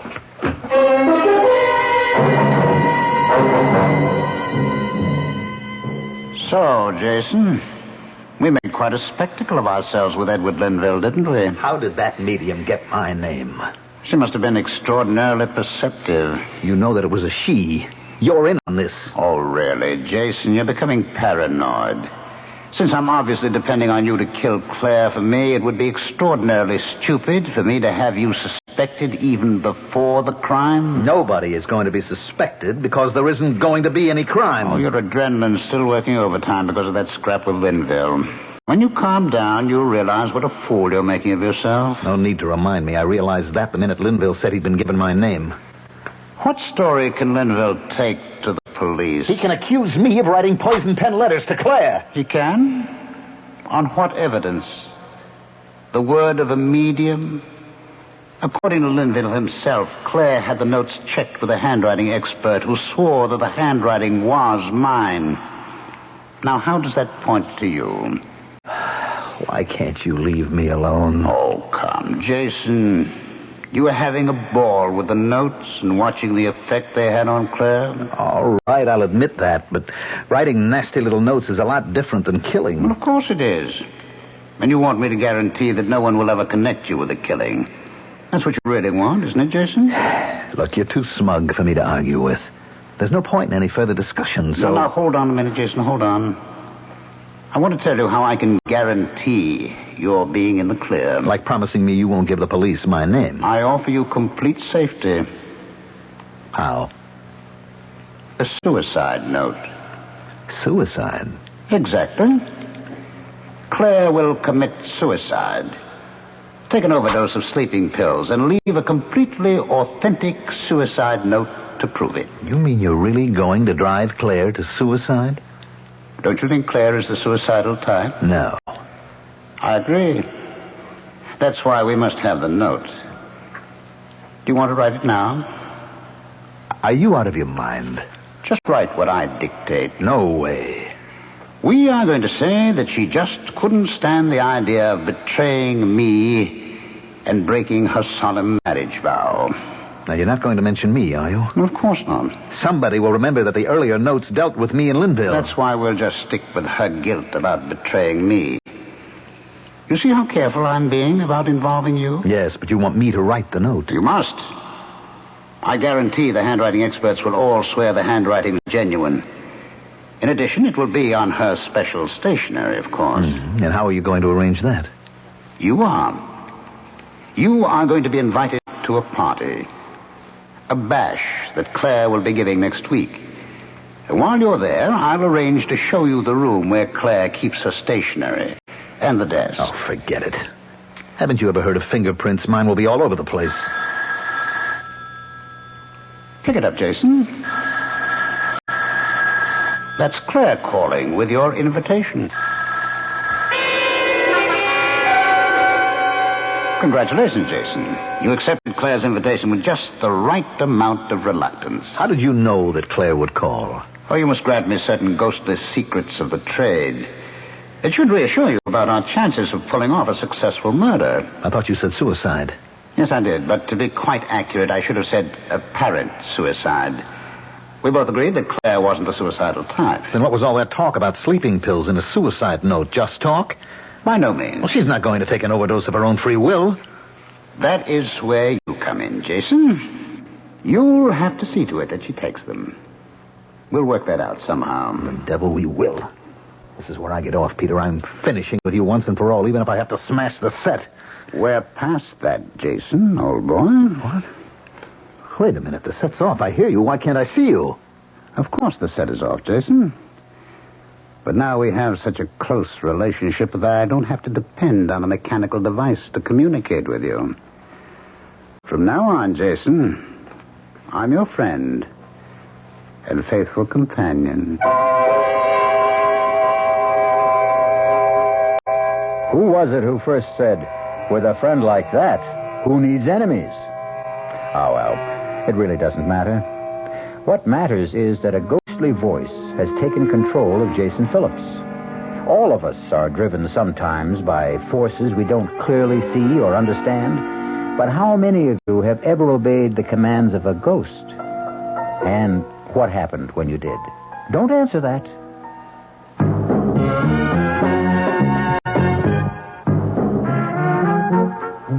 Some beer drinkers have funny ideas about beer.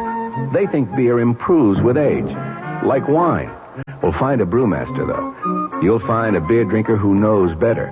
The Budweiser brewmaster says it all depends on how beer is aged. Just letting beer sit in lagering tanks makes it older, not necessarily better. That even goes for keeping a case around the house for a couple of months. But there is one kind of aging that's good for beer. The Budweiser kind. Beechwood aging. In this kind of aging, something happens. It lets all the flavor of the choicest hops and best barley malt that go into Budweiser get through to you. Sure, it takes more time and trouble to brew Budweiser that way, but brewing beer right does make a difference. Anheuser-Busch, St. Louis. Eyeglass wearers, why buy glasses without a guarantee? Especially the kind of guarantee you get at the 15 Hillman Cohan Vision Centers in New Jersey. It's a unique you bust 'em, we fix 'em guarantee, and it comes with every pair of glasses they dispense. If they break, take back the pieces and they'll fix or replace them unconditionally for 1 whole year. Who else gives you such a guarantee? And such an unbelievable selection. Hillman Cohan Vision Center. Everything for everybody who wears or buys eyeglasses, including complete 1-hour service for most glasses, satisfaction assured. No wonder Vision Center is growing so fast. Check out the one nearest you. They're all open daily, 10 to 9, Saturdays till 5. Put on a happy face at your Vision Center.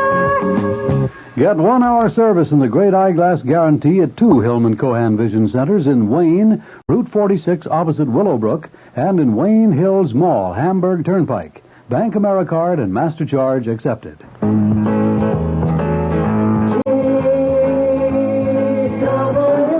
When you have to make a lot of short business flights, there's not much glamour left to it. All you want is to get there on time as conveniently and comfortably as possible. That's why TWA developed Ambassador Express. If you're a little late getting to the airport, you can get your ticket right in the gate area. Then you can carry your suitcase on board with you, because TWA has big carry-on luggage compartments on more planes than any other airline. In coach, the TWA twin seat lets you fold down the middle seat if nobody's there and sit a comfortable 2 across instead of 3. And we've set up our schedules with convenient return flights, so you can usually fly out in the morning and back home again that same evening. TWA's Ambassador Express. It's a business-like approach to flying on business. TWA has 44 Ambassador Express non-city, Pittsburgh, and Indianapolis every business day. Call your travel agent or TWA.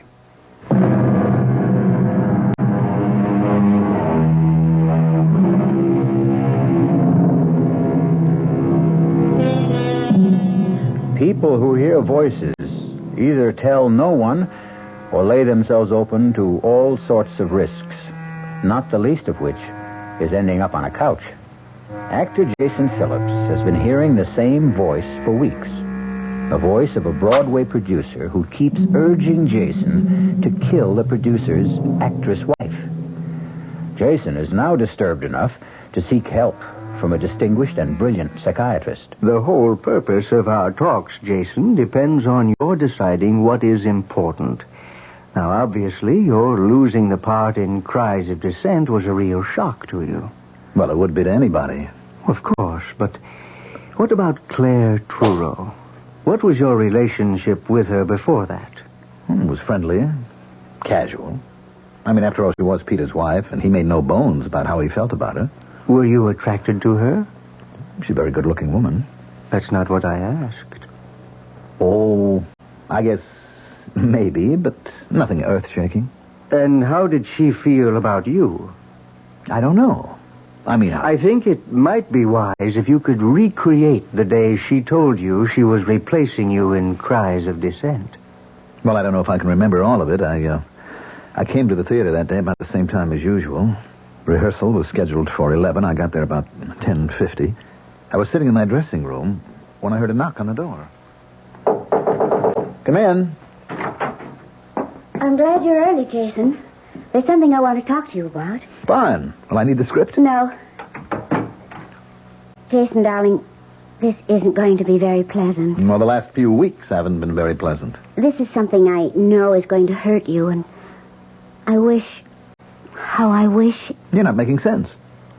I've never done this before. I've never fired an actor before. Fired an act? You mean I'm out of the play? I'm afraid so. But why?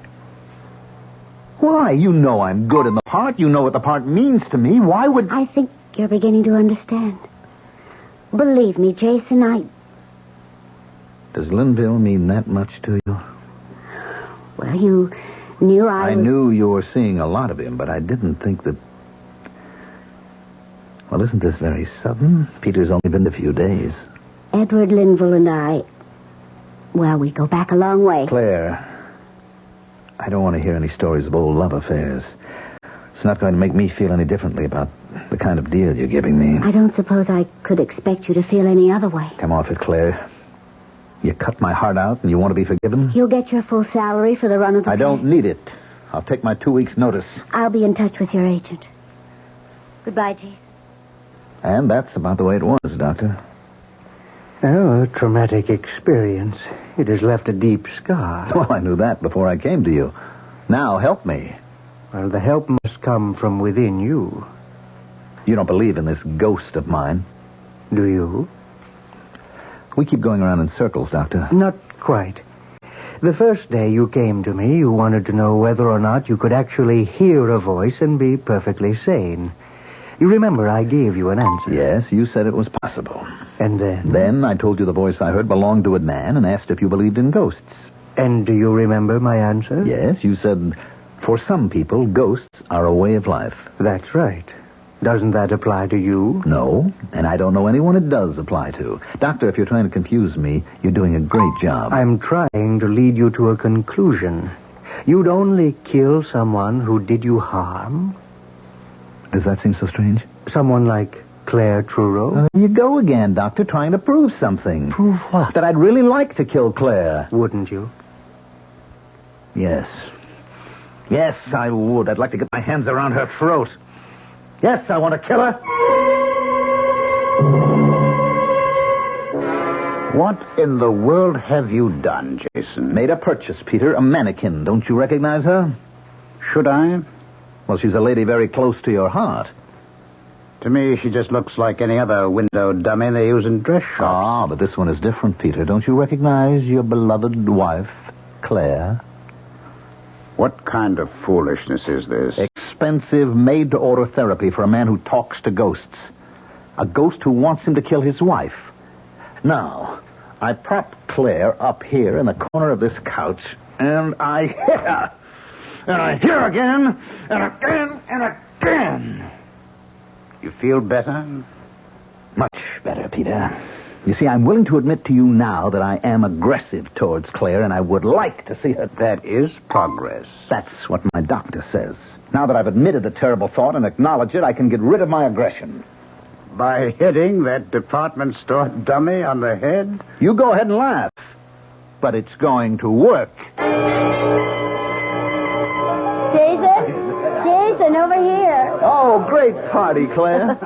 Thank you, Jason. I want you and Edward to shake hands right here now. Of course. Go on, Edward. Go on, shake hands. Well, I think I made a fool of myself, Jason. Well, you don't have a monopoly on foolishness. I kind of lost my head, too. Well, it's all over now. And even though Edward said I shouldn't, I have to ask a favor, Jason. Go right ahead. Well, you know that little church around the corner from your apartment? You mean St. Anthony's? That's it. They have a theatrical about this time every year, and I've known Father Kinsolving for years and years, and... Well, I always donate some costumes, and I was wondering if you'd be kind enough to drop them off for me. No trouble at all. I'd be happy to. You see, Edward, what you called my silly brainstorm turned out to be not such a bad idea at all. Welcome home, Jason. Did you enjoy the party? Matter of fact, I had a ball. I see you have the clothes with which you can dress that ridiculous dummy, so it looks even more like Claire. These are costumes I have to give to St. Anthony's. Well, try one of them on the dummy. You'll find it will make your therapy more effective. Go on. I like that blue dress. Wait a minute. Did you have anything to do with this? Of course, I put the idea into Claire's head of asking you to deliver the costumes. I think it's going to please me to see a more lifelike Claire in your living room and give you a good deal more of satisfaction.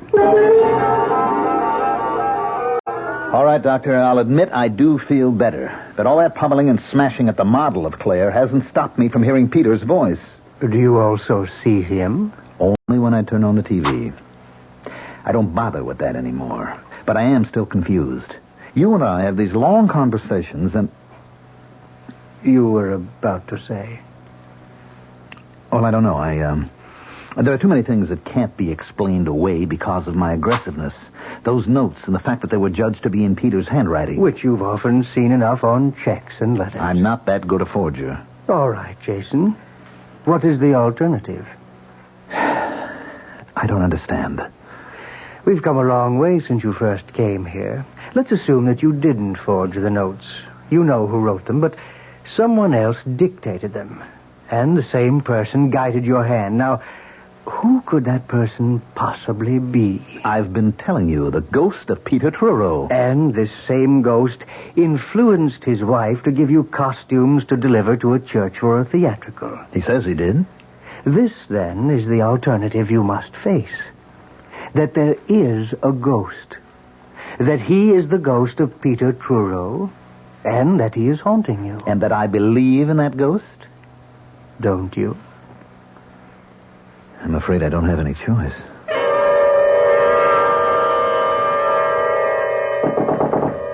Who is it? Alida. Oh, come in. Thank you for coming so soon after I called. I'd never forgive myself if I hadn't. Who's that? It's just a dummy dressed in Claire's clothes. You must get rid of it. Well, I will, but I asked you to visit with me. Get rid of it now. What do you want me to do, throw it out the window? It doesn't matter. Don't you realize how dangerous it is for you to have her here? Oh, come on, Alida. It was my doctor's idea. He said I could use the dummy to take out my aggression. Indeed. And where did you get the clothes? Claire gave them to me. Does she know how you're using them? She gave me a lot of stuff to give to a church theatrical. I kept this one dress out. Are you so friendly that she would ask you to do her a favor like that? Look, I'm afraid I've gone as far as I can with the doctor. He feels that it's all my subconscious. My urge to kill Claire that accounts for everything. Your wish to kill Claire does not mean there are no ghosts. There is evil all around you. Either you or Claire must leave New York. I don't see how running away will get rid of Peter. I'm not so much concerned now with your getting rid of Peter as I am with saving your life. You really mean that, don't you? You're really frightened. There was only one other time in my life when I've been this frightened. When was that? No. Now, Jason, please come away with me. Come back with me to Clarkstown until... Until the restless thirst for revenge has left the ghost of Peter Truro.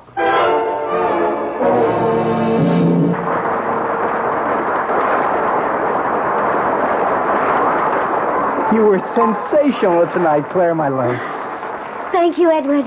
Shall we eat something before we go home? No, I'll meet you at the house. I have to go someplace first. Oh, very mysterious. Well, it's important. You care to tell me? I'm afraid you disapprove. Well, if it's what I think it is, I certainly will do more than disapprove. Oh, be a darling and don't ask any questions.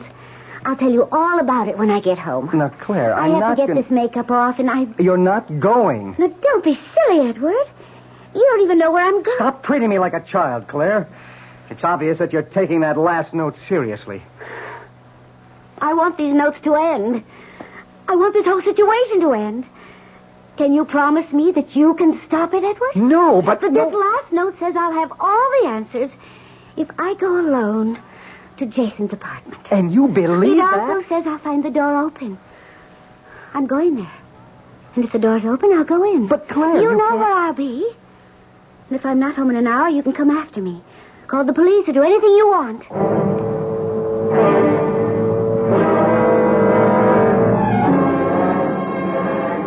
Oh, darn, I just remembered something, Alita. What? I left something important in the apartment. Oh, but Jason, our bus leaves in half an hour. You promised to go home with me. There's plenty of time. My apartment's only a short distance. I'll grab a cab, be back in plenty of time. Meet you at gate number 5. You're doing the right thing, Jason. I promise a stunning surprise awaits you in your apartment. And after tonight, it will be all over. Cab! You'll like what I've done with the mannequin, Jason. That's a promise.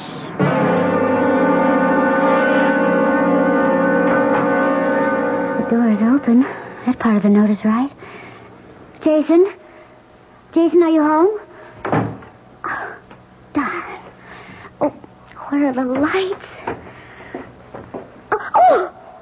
What's this? Jason, you're not playing some silly game, are you? Oh, a dummy.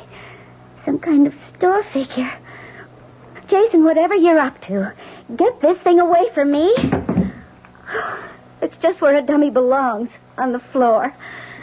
Jason, I'm too old to be afraid of the dark. I'll just sit and wait for you. And if you don't come soon, Edward will be here. I'm warning you. Oh, I thought mentioning Edward would do it. Switch on the light, Jason. Oh, Peter, this is what your surprise is. You've made the mannequin talk. Marvelous, Peter. Who are you talking to, Jason? Please turn on the light. Thank you, Peter. This is really wonderful. Perfect. Jason! Are you mad? And the throat feels like real flesh. My hands are closing around real flesh. I don't know how you did it, Peter. Jason, you're killing me. Jason, stop. That finishes you once and for all. Now, a little light. Clear. Clear. It's really clear. Of course, Jason. I've kept my promise, and you've done the job. Now you're rid of me forever. Goodbye, Jason. Claire. Claire, I've really killed you. No. No. Oh, no.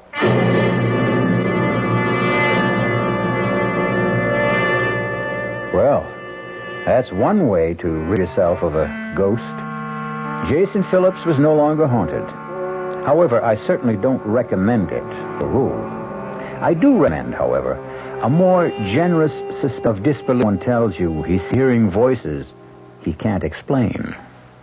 I want that sinus medicine. Headache tablets? No, sinus medicine. Sinus tablets. Helps the headache and the pressure. Oh, you mean sign-off. Exactly. Headache pain is one thing. A sinus headache is something else. Sometimes your whole face can seem to throb with pain. You want relief. Take Sign-Off tablets. SINEOFF. The sinus medicine that gives you a full dose of pure aspirin plus a sinus drainer. Sign-Off. The sinus medicine that helps relieve sinus pain while you drain. And Sign-Off doesn't stop there. Have you tried Sign-Off Sinus Spray, the fastest known form of sinus congestion relief? It works in seconds. That's Sign-Off Sinus Spray. When sinus flares up, use Sign-Off tablets and spray, only as directed. Signoff. Sign-Off. Exactly. Sign-Off, the sinus medicines in the bright red box. And now, another story of the ball and chain, as Kellogg's Special K presents The Library. Welcome to the public library. May I help you, sir? Yes, I'd like to check out... Famous Laundromats of the World by Audrey Schnorbart. Sir, excuse me, but isn't that ball and chain you're wearing just like the ones they use in the Kellogg's Special K commercials? This ball and chain? Yes, that one. How are you going to get rid of it? Well, lots of good exercises, and by eating smart at every meal, starting with the Special K breakfast. Don't you have to watch your calories? Yes, and the Special K breakfast is less than 240 calories. Less than 240 calories? Right. A 1-ounce bowl of high-protein Special K, 4 ounces of skim milk, tomato juice, and coffee. It's really tasty, and it's going to help me get rid of this ball and chain. I'd say it's long overdue, get it? Your happy ending could begin with the Special K breakfast from Kellogg's. Commuting. We're big on that. Time is money in the business world. That's why Ozark offers commuter flights that get you there and back the same day. Don't ever let a few hundred miles stand between you and big business opportunities. If you're long on work but short on time, let Ozark make your day pay off. Commuting, we're big on that.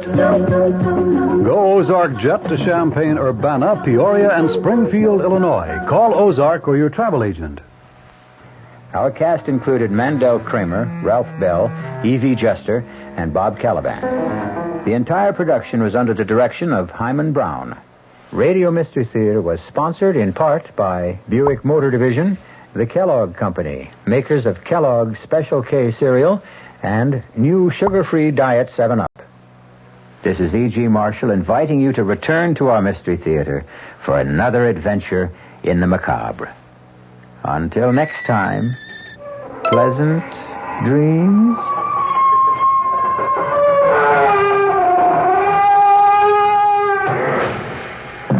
The WR Mystery Theater has been brought to you by ShopRite Supermarkets, where you get a lot more for a little less, and by Suburban Savings, with offices throughout North Jersey. The preceding Mystery Theater program is furnished by the CBS Radio Network.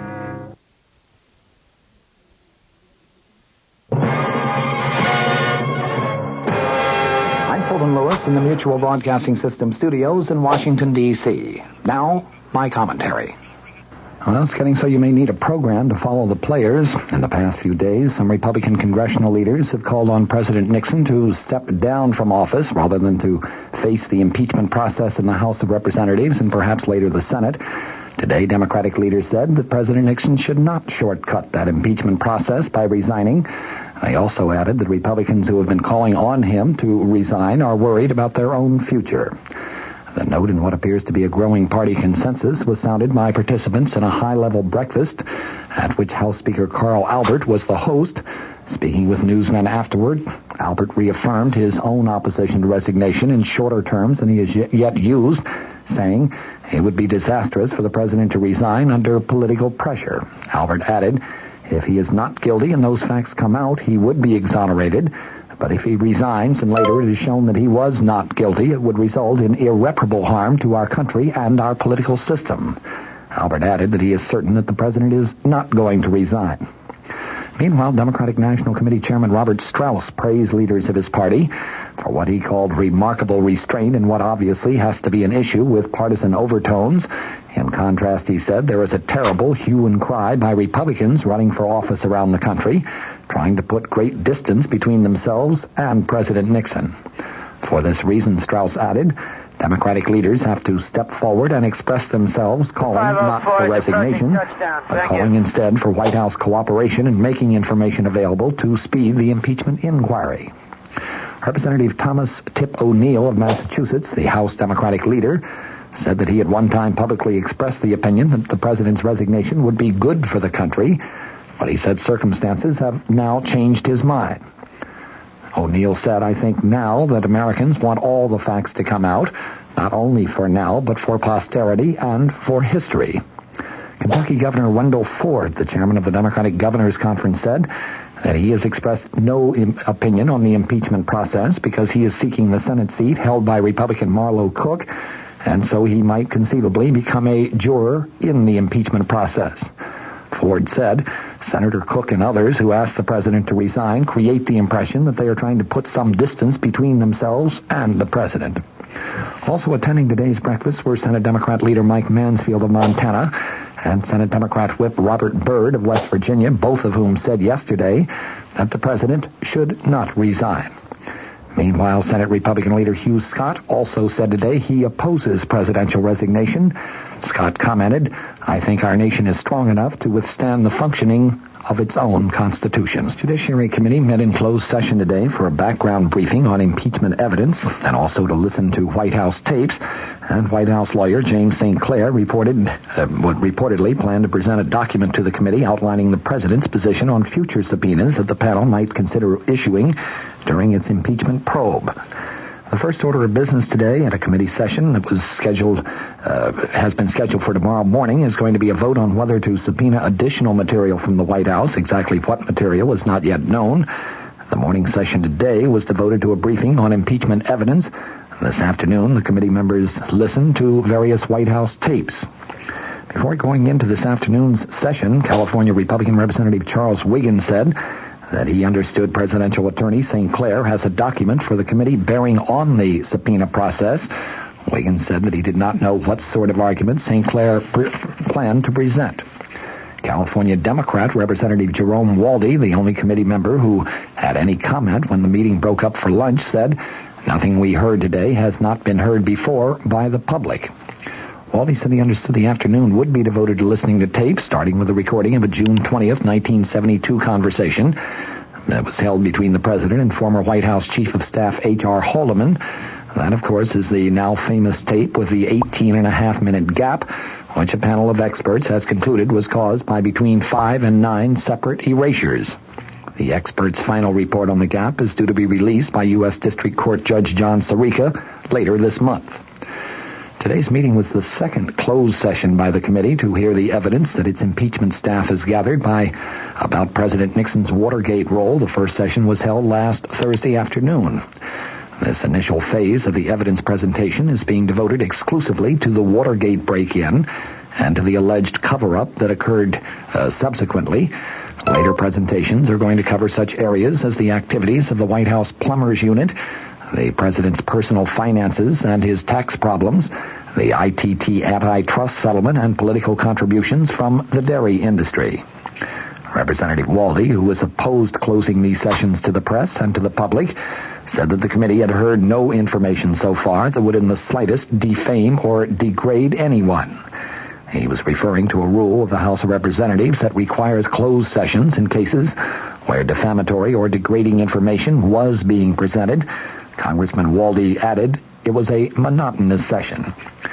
The committee met amid renewed word from the White House that there is absolutely no chance that President Nixon is going to leave office voluntarily. The committee members went into the closed session carrying the thick, loose-leafed index books that they received last week from the committee staff. From the Mutual Studios in Washington, I'm Fulton Lewis, and that's the top of the news as it looks from here.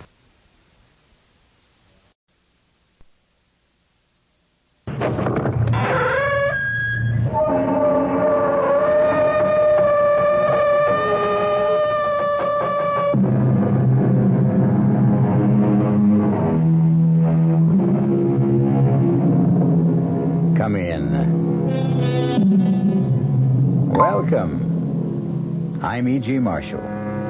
Welcome once again to the shadow world of mystery and suspense, to a dark and cryptic universe called the imagination. When we were young, we liked to believe there are things money cannot buy. You know, things like love, happiness. But as we grow older and learn more about the world, well, we're not so sure. As a matter of fact, many of us even begin to believe that the only thing money cannot buy is a fresh new body and a chance to live another lifetime.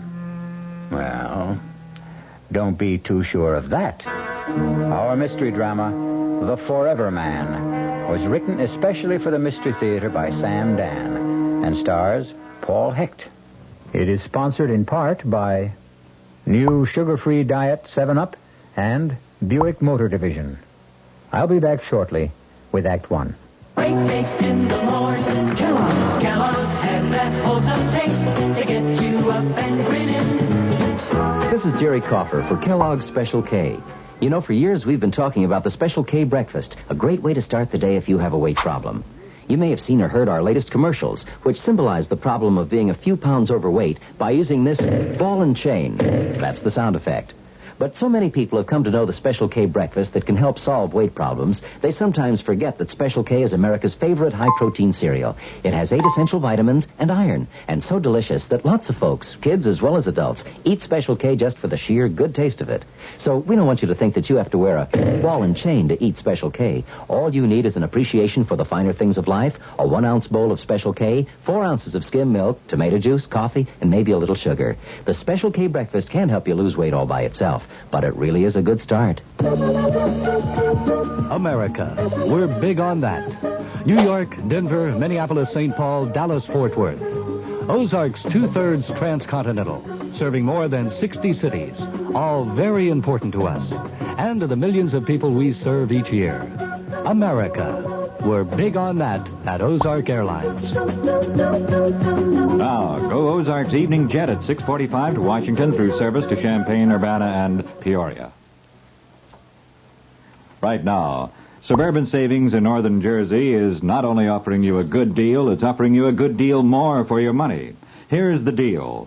You can get a top 7.90% effective annual yield on Suburban's limited issue 7.50% savings certificate. And Suburban guarantees it for from 4 to 10 years. Minimum deposit $2,500. Early withdrawal prior to maturity is subject to a substantial penalty. What's the big deal about Suburban's big deal? Plenty. For one thing, Suburban compounds interest continuously from day of deposit paid quarterly.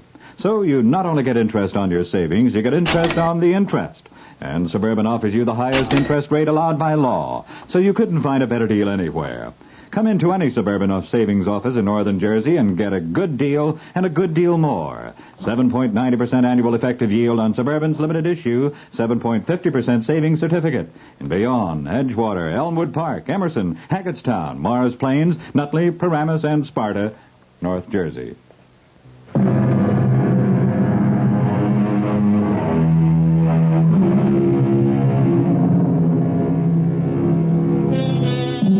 All of our great religions agree on one important point. The soul leaves the body after death. However, from time to time, the question has been raised, can the soul leave before the body dies? Philosophers have considered the point, and as usual in these matters, have reached no consensus of opinion. Actually, they've found it difficult to define just exactly what the soul is. Well, we're about to meet a young man named Jackson Hanley, who will soon become intimately concerned with the problem, even though no one has ever accused him of being a philosopher. He has, however, often been accused of other things, which is why our story opens in what is a rather familiar locale for Jack Hanley, a police station. Well, if it isn't an old and reliable customer, Jack Hanley, the cop fighter himself. Why don't you just count the tiles on the ceiling, Jack? I'll be with you in a minute.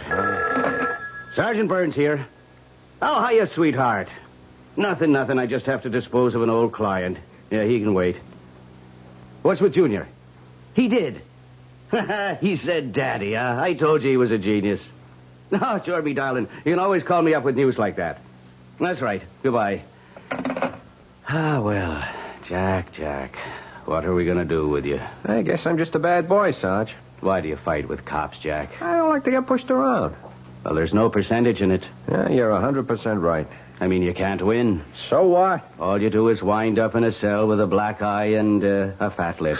Look, maybe there's a law that says I got to go to the cooler. But is there a law that says I got to listen to you? Jack, I got great news for you. Yeah, like what? Take a real wild guess, Jack. Okay. Somebody came along and posted bond. That's right. What's right? Somebody came along and posted bond. What are you talking about? You guessed it. Are you kidding? No, it's on the level. But who'd post a bond for me? I don't know. Maybe you got a fairy godmother. You mean I can just walk out of here? There's the door. Take off. That's all there is to it? That's all. You mean you ain't even going to give me the speech? Oh, Jack, on your way, will you? I don't have all day to fool around with every hood that's hauled in here.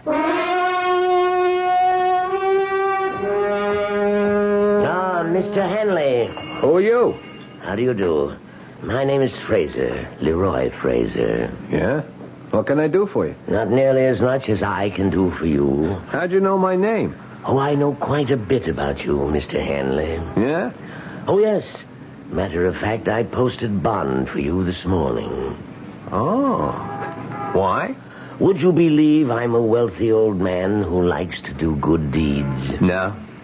Then why do you suppose I did it? You want something? Excellent. You, Mr. Henley, are a realist.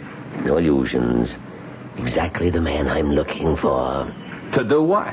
First, to take me somewhere. You drive a car? Oh, but of course you do. You even race cars when you can. I'm parked at the curb. That imported sports job? That's yours? It's one of mine. One of my cheaper cars, I might add. Gee, I never saw one like that outside of a magazine. Are you afraid to drive it? Hand over the keys.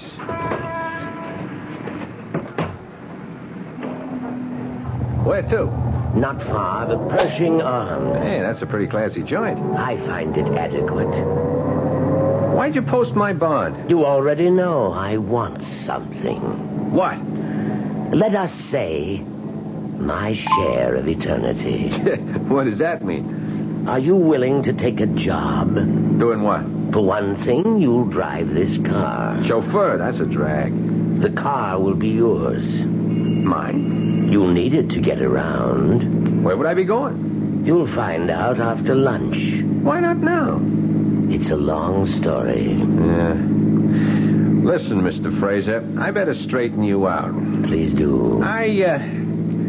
You see, I'm a guy who gets into trouble. I know. Yeah, it's because, well, maybe I got a bad temper, you see. The rather low boiling point. Yeah. You see, so, well, I get into fights, I get arrested. I'm aware of that. But I'm not a crook. You understand? Understand perfectly. Yeah, so, this thing, well, it better not be something I could go to jail for. Jack, I assure you, it's a pure and simple, out-and-out private business agreement. But to do what? Something that is mutually profitable. But what is that? Pull over. Oh. We're at the Pershing Arms. Uh-huh. What's here? Your apartment. My apartment? All ready and waiting.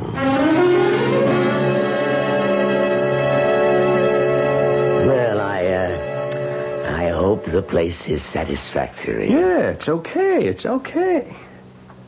Hey, wait a minute. Come over here and look.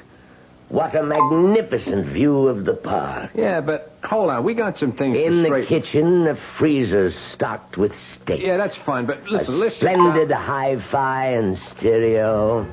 A liquor cabinet. Sure, that's all very nice, Fraser, but... But what, Jack? What is all this about? I promised to tell you after lunch. Well, why do I have to wait? I'll see you at my place at 3 o'clock. Hey, now, wait a minute. Where are you going? To my apartment. I have a duplex down the hall. I thought we were going to have lunch. I always eat alone. I'd forgotten. Huh? You'll need money. Money? For expenses. Oh, yeah. Hey, what kind of expenses? 300 should see you through the next couple of days. Do you agree? Well, On second thought, let's be safe and make it 5. 5. Let me see. 50, 100, 2, 3, 4, and 500.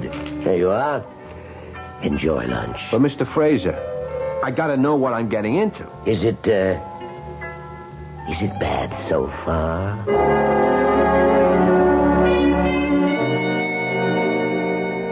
How'd you like the pad, huh? What's the catch?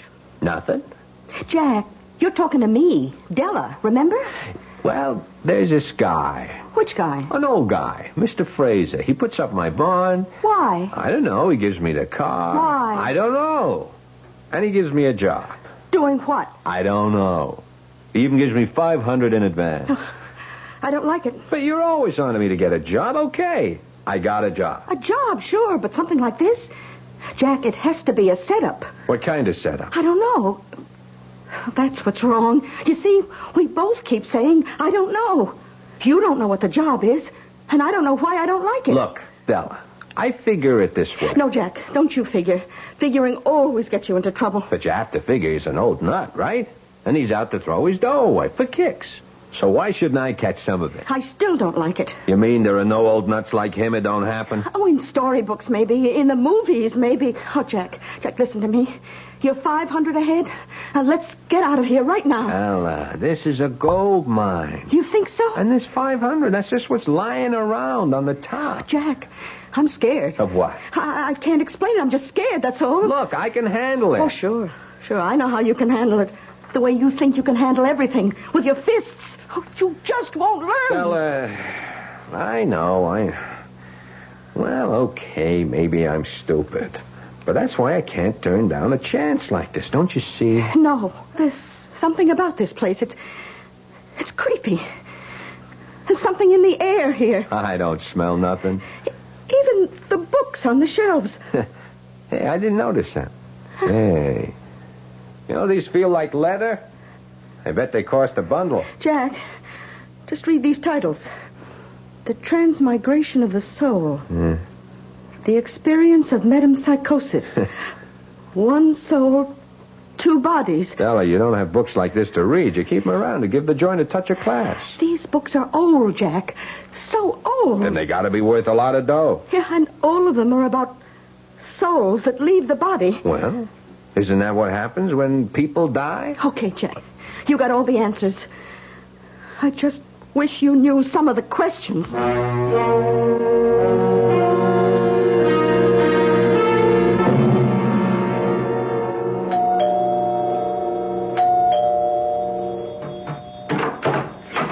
Oh, you must be Mr. Jack Handley. Come in.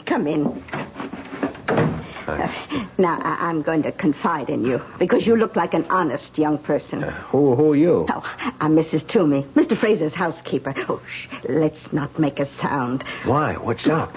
Mr. Fraser is, how to put this? Well, he isn't well, and so you should do nothing to excite him. Okay. The dear old gentleman, I do believe that... Aha. That can only be our Jack Hanley. Here it is 3:00, and here you are, right on time. Mr. Fraser, you promised the doctor to take a nap. And I did. Also to take a pill. And I shall. Now, Mrs. Toomey, excuse us. Oh, yes, sir. I hope you and the young gentleman have a most agreeable afternoon. Well, Jack, ready to go to work? I'm ready to be told what the work is. What do you want? I want to make you rich. Why? One step at a time. You asked me what I wanted. I told you. Why is another question, and tomorrow is another day. Okay. Did you know that you are now the owner of a Mark IX Borghese Fratelli? Here are the registration papers made out in your name. Surprised? Why? I told you the car was yours. Yeah, but I thought just to Now, please sign these documents. What kind of documents? Merely applications for bank accounts, Jack. Now, Jack, take that suspicious look off your face. You've filled out cards like these before. Well, what kind of bank account? I said I wanted to make you rich. Therefore, I intend to give you a rather large sum of money. Now, do you want to carry $500,000 around in cash? $500,000? And that's just the tip of the iceberg. Obviously, you can't carry it around in your pocket, can you? Of course not. So we put it in the bank, in your name. Mr. Fraser, I don't want to get you all upset, but look, I have to know why. Is that what's bothering you? Yeah, that's what's bothering me. How do I know you ain't setting me up, huh? Jack, I assure you that I am a completely reputable businessman. Yeah, sometimes they're the worst kind. Look, it all comes down to this. What do you want? That's a fair enough question, I suppose. Jack, I want your body. Hey, wait. I want your body. And in exchange, I'll give you mine.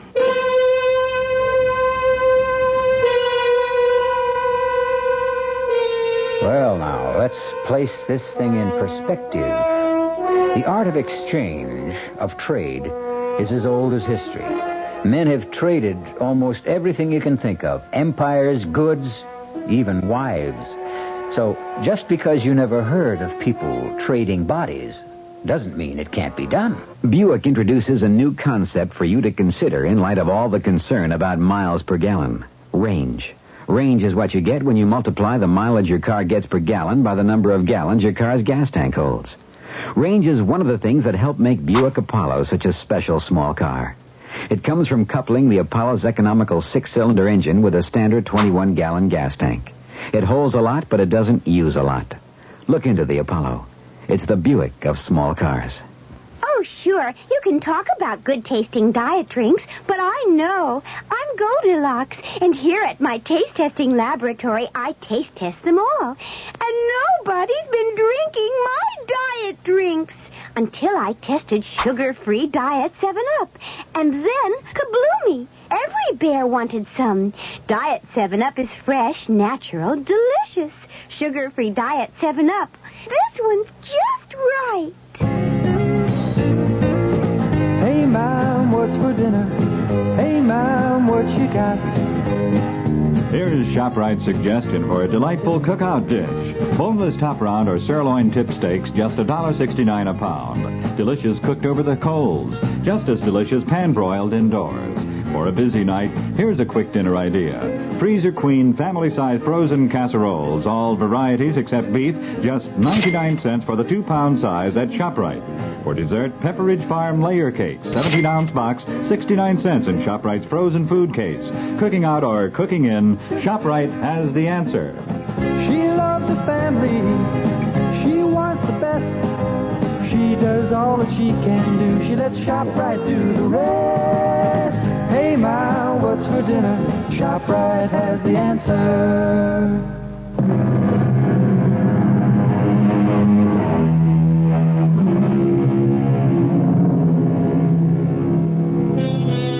Well, here's an offer you might not get every day.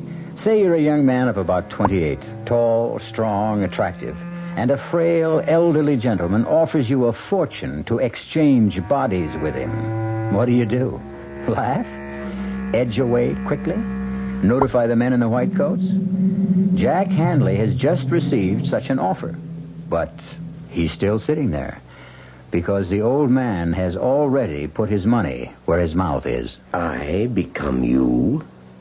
You become me. But how could that happen? Let us say it could happen. So, you're saying I become a sick old guy who's going to kick off in a couple of years, and you get a whole lifetime? Jack, you're 28. You've been in serious brawls. You've been arrested for breach of the peace. You've cracked up several cars. How long do you think you can live? 2 years?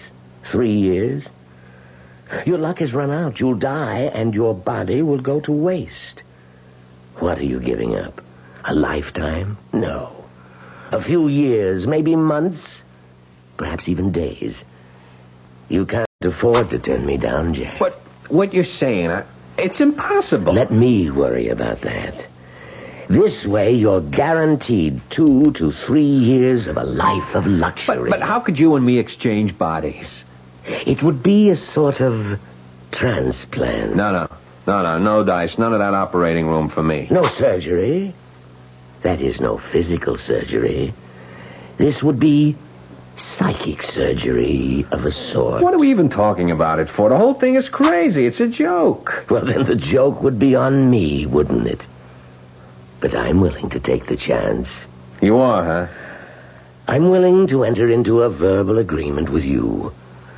I agree to place at least $500,000 in your name, in return for which, on demand, you permit me to take over your body.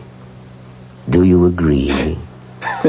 It could never happen. I need your agreement. But I don't believe it. Whether you believe it or not, you have to state the following if you want all this money. You must say... Yeah. I agree to the exchange of bodies with Leroy Fraser. But it is crazy. I must have the statement, or we have no deal. Okay. If it'll make you happy, I agree to the, exchange of bodies with Leroy Fraser. With Leroy Fraser. Okay. Well, now, that's in order. So, what about this job? The job? Yeah. Oh, don't you see? Your job is to enjoy life until such time as you are required to surrender your body. Oh. I might add, you must take excellent care of it. Not that this could ever happen, Fraser, but, how do you enforce a thing like this? Just suppose, if and when the time ever comes, I just tell you to go and soak your head. Too late. You've already agreed.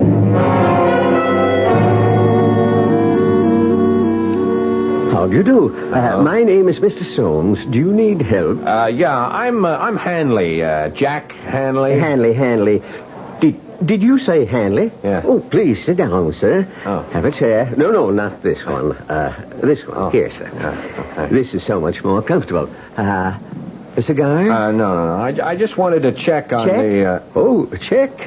By all means, sir. Check us, inspectors, audit and balance us constantly. We will measure up to your highest expectations. We are honored that a man of your standing should have chosen our bank. Oh, yeah. I just wanted to make sure that the account... The account, sir? Yeah, that there is an account. Oh, yes, indeed, sir. The account in your name has been opened, and it's in perfect order. You will find us your kind of banking institution.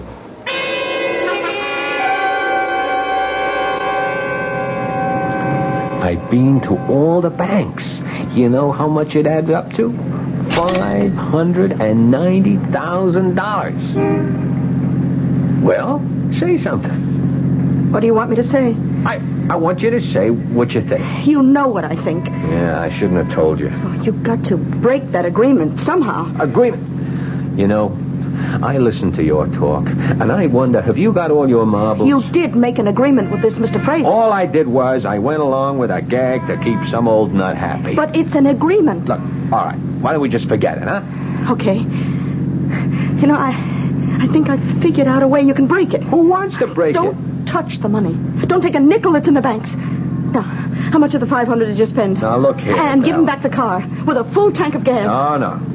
This baby is mine, all mine. Oh, please, Jack. You know where we're headed tonight? Meridian Oval. Jack. Yes, ma'am. I called up the whole crowd. Spread the word. Jack is back. Jackie, you're not going to race. In this one? It won't be a race. It'll be like wheeling the baby home. Jack, suppose I crack up the car, so what?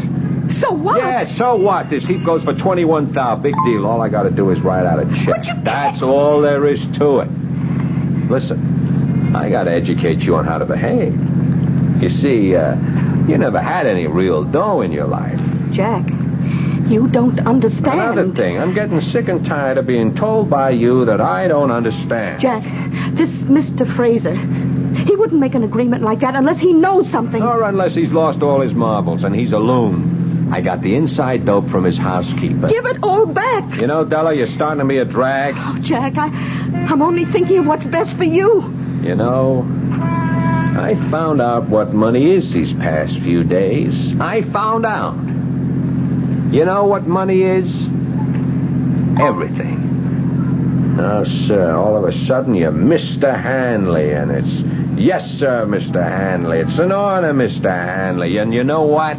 I like it. Oh, Jack, I just wish I could... Save it. Now, just ask yourself a question. All the time we've been running around together, you were smart, I was dumb. Is that the way you wanted it? What are you talking about? Were you looking for the kind of setup where you call the shots? I only tried... You need a guy who's a dummy so you can be the wise one? Oh, Jack, if I've been making the decisions, it was only because It was only because you wanted to. You were against this from the first minute. You didn't even know what it was, and you were against it without even knowing why you're against it. Well, I'm still against it. What are you stopping for? So you can get out if you don't like it. Oh, is that how it is? Yeah, baby, that's exactly how it is. Well, goodbye, Jack. Who you kidding? You'll come back. Ha! You always come back.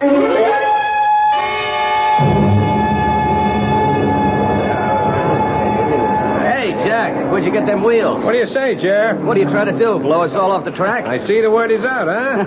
Crazy, Jack. Man, you won't be happy till you kill yourself, huh? Look at me now, Jerry, old buddy, because in 5 more minutes you won't see me for dust. Boy, a car like that, on a 2-bit track like this. I'm just warming up for the big time, Jer. Yeah, but it's been a couple of years since and you were I'm better than ever.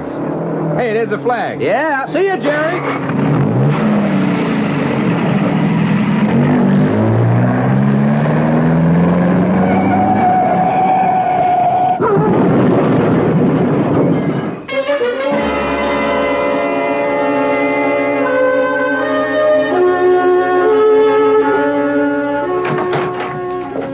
Well, hello, George. George?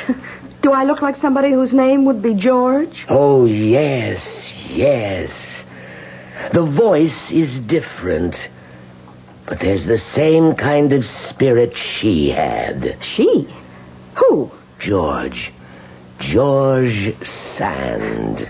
And who was George Sand? A friend of mine. What are you doing here? I'm waiting for Jack Hanley.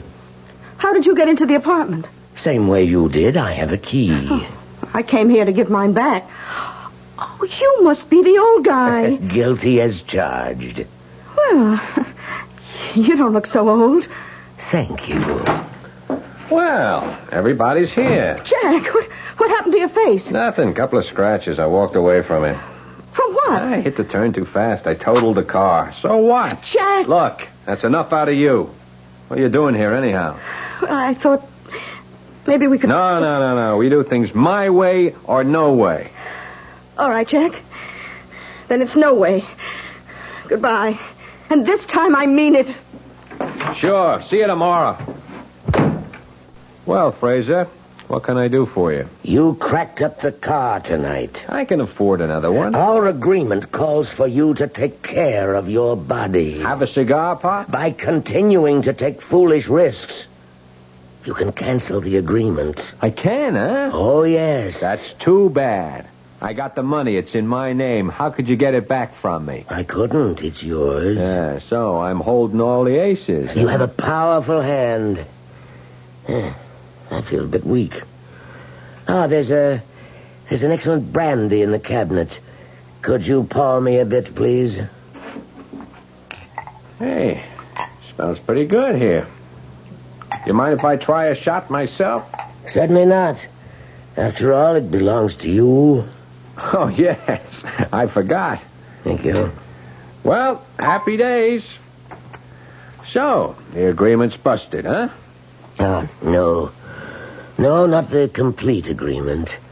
You see, only the part of it that gives you the 2 to 3 years. Is that right? I can't take a chance that you will live that long. Not at the rate you're going, so... So what? You are required to surrender your body on demand. You agreed, remember? Sure, I remember. You want some more of this brandy? No, but help yourself if you like. Yeah, thanks. You were saying? I was saying you agreed to surrender your body on demand. But I demand it now. Huh? The exchange will be made tonight.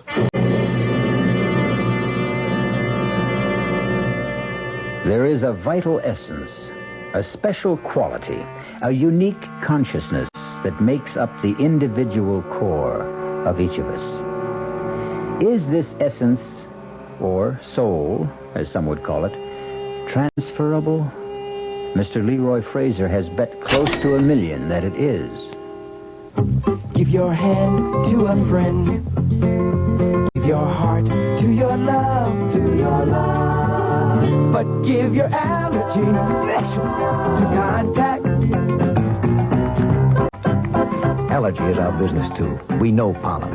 And we know that any of the 12,000 quarts of air you breathe each day may contain enough pollen to make your eyes itch, make you sneeze, and drip. We also know an ingredient that helps block pollen's bad effects. It's the antihistamine most prescribed by allergy specialists. It's an ingredient in contact. Give your hand to a friend. Give your heart to your love, to your love. The tiny time pills in one contact keep this antihistamine working up to 12 full hours. All day, all night. Give your allergies to contact. Take contact only when needed, only as directed. Introducing the greatest taste to come out of your toaster since Samuel Bath Thomas baked his original English muffins in 1880. Thomas's new onion English muffins. Little bits of real onion blended into Thomas's original English muffin recipe create a tangy taste that makes everything fantastic, like burgers and cream cheese and cold cuts. Even butter tastes better. Thomas's new onion English muffins. The greatest new taste since 1880. Thomas's promises. Hey, Pat, how tall do you think she is? 300 feet if she's an inch, Luigi, and a fine lady she is.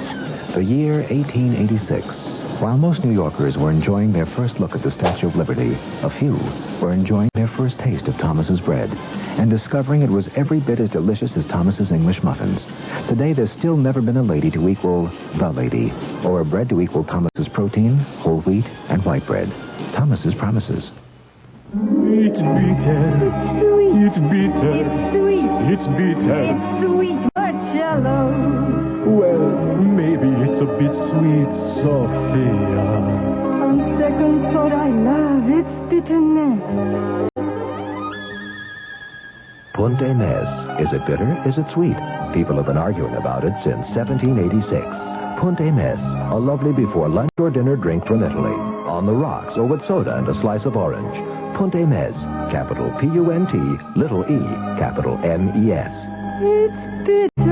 It's sweet. It's bitter. It's sweet. It's bitter. It's sweet. All right, Sophia, it's bitter. No, my darling, let's just say it's bittersweet. Like life, like love, like marriage, Italian style. Punte Mes. Punte Mes. Imported by Caroline Importers Limited, New York, New York.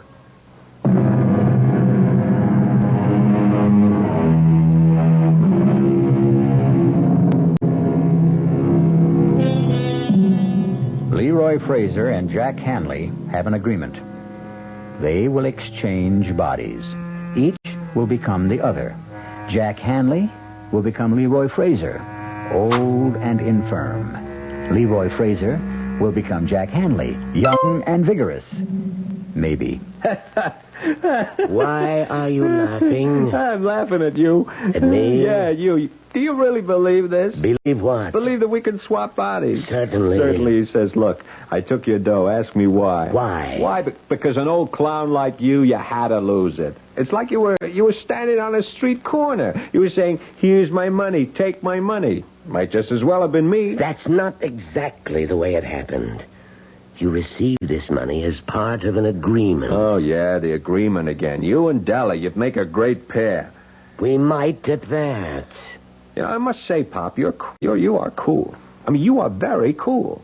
You're sitting there with a bust hand and you make out like you're holding a royal flush. Well, time for the exchange. It will be over in a minute. All the crazy ideas. What makes you so sure you can do it? Well, you see, I've done it before. You what? Oh, yes. Many times. Who are you kidding? Nobody. I'm serious. You're the one who keeps insisting this is a joke. Okay, enough is enough. Look, I'm tired. I want to go to bed, so take off. Come on, Fraser, beat it. Look, don't make me throw you out of here. Try to get up, Jack. Huh? Just try to get up. Oh, feel kind of dizzy. What did you do? We have an agreement, you and I. We have an agreement. No, don't say. It's the brandy. You did something to the brandy. But I drank it too, and I feel fine. No, listen, Fraser. You can't You can't do it. Have you read any of the books, Jack? Books? What books? The books on the shelves. Why would I... So you would know, Jack. You'd know how it was done. I didn't read nothing. It doesn't matter. You shared the room, the wisdom, the power that is in the books. I don't feel so good. No, Jack, you feel fine. There are just changes. Changes taking place in your soul. What kind of changes? Just changes that will prepare it for a journey. The journey from your body to mine. My soul is also preparing. She was right. She was right.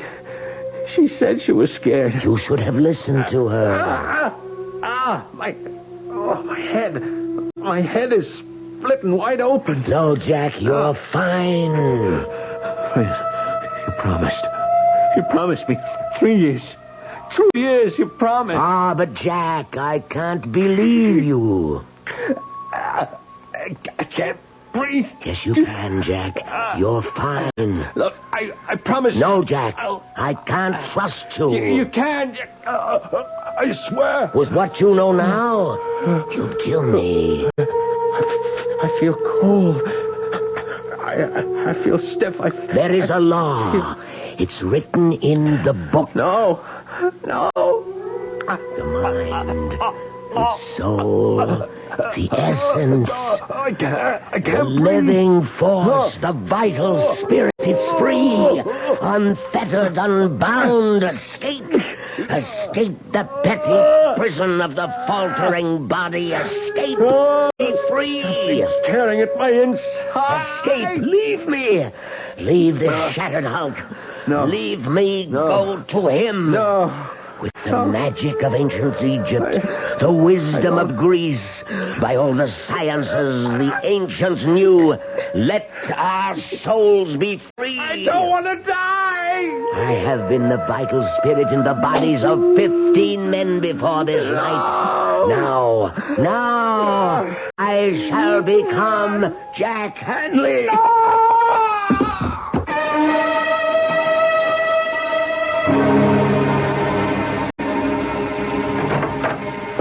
Well, and how are you this morning, Mr. Fraser? What? Oh, I feel like I'm 80 years old. Well, the truth is, you're not far from it.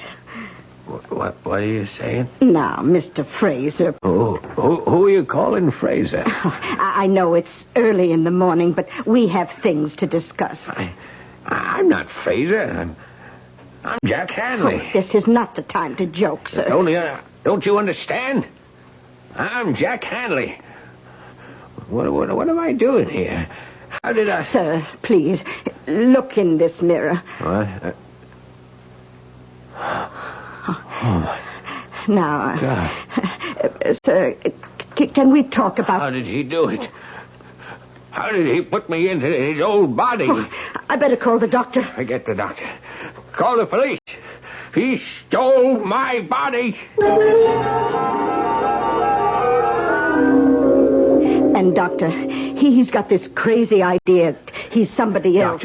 Doctor, I have to talk to you. Alone. Please excuse us, Mrs. Toomey. Oh, all right, Doctor. Listen, Doctor, I am not Leroy Fraser. No? No, I'm Jack Hanley. I'm 28 years old. Come, Fraser. You're talking to me, the doctor. Oh, I'm Jack Hanley. Fraser somehow found a way, maybe a drug or something. He was able to get me into his body, and he took mine for himself. I see. That's what happened. Fraser, old friend, you need rest. I'm not Fraser. Now, don't excite yourself, Leroy. You don't believe me. None of you believe... I know. You look at me like I'm a nut. Some rest and quiet and... Look, you're a doctor. You should see it. Of course. 50 years ago, if a guy said you could transplant a heart, you'd say they were crazy. But they can do it today, huh? Can't they? Well... Sure. So why couldn't somebody figure out a way to transplant a guy's soul? We'll discuss it first. No, we won't. We'll discuss it now. Della, she knows. She was afraid it would happen. Yeah, she'll prove it. No, Fraser. Now, don't you try to stop me. Hello? Della. Who's this? Me. Who are you? Jack. Oh, you're not Jack. Della, listen to me. It happened. What happened? The agreement, Della. He went and he did it. What are you saying? The answer's in those books. Now, Della, go to the apartment. Find the answer. Look through those books. And hurry. Della, she's going to prove it. And meanwhile, you'll just rest. Now, I'll be right back.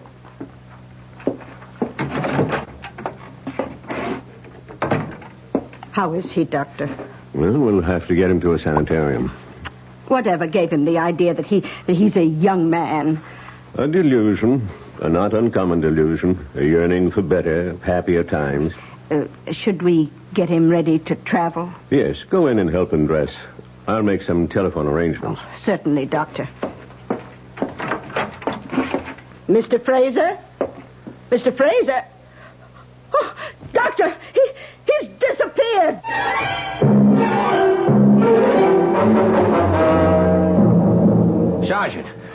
Sergeant Burns, you remember me? No, Pop, I can't say that I do. My name is Jack Hanley. Jack Hanley? Well, that sounds familiar, but he was a young guy. I am a young guy. Look, a man named Fraser, an old man, he stole my body and he left me his. Well, come on. No, it's true. Yeah, sure, Pop. Don't call me Pop. I'm younger than you are. Now, look, friend, why don't I have one of the officers take you home? I'm Jack Hanley. I was here 3 days ago. Jack Hanley was here 3 days ago, not you. I am Jack Hanley, and I can prove it. Sure you can. Sure. You called me cop fighter. Huh? Yeah, cop. How would I know that if I weren't Jack Hanley? Huh? If I were some old man, how would I know that? Well, it's... And another thing, how would I know that your wife called? Well, while you were talking to me. What? Your wife. She called, huh? She said your son had just said daddy. Now, wait a minute. How would I know that, Sarge? Now, look, Burns, you're a cop. Well, you're a great guy, and you're the only chance I got. Well, what do you want me to do? Come over to the pad. Della's there. She'll show you the books. I'll show you the brandy, and I'll prove to you how it was done. Della can prove it. Now, come on. Come to the apartment with me.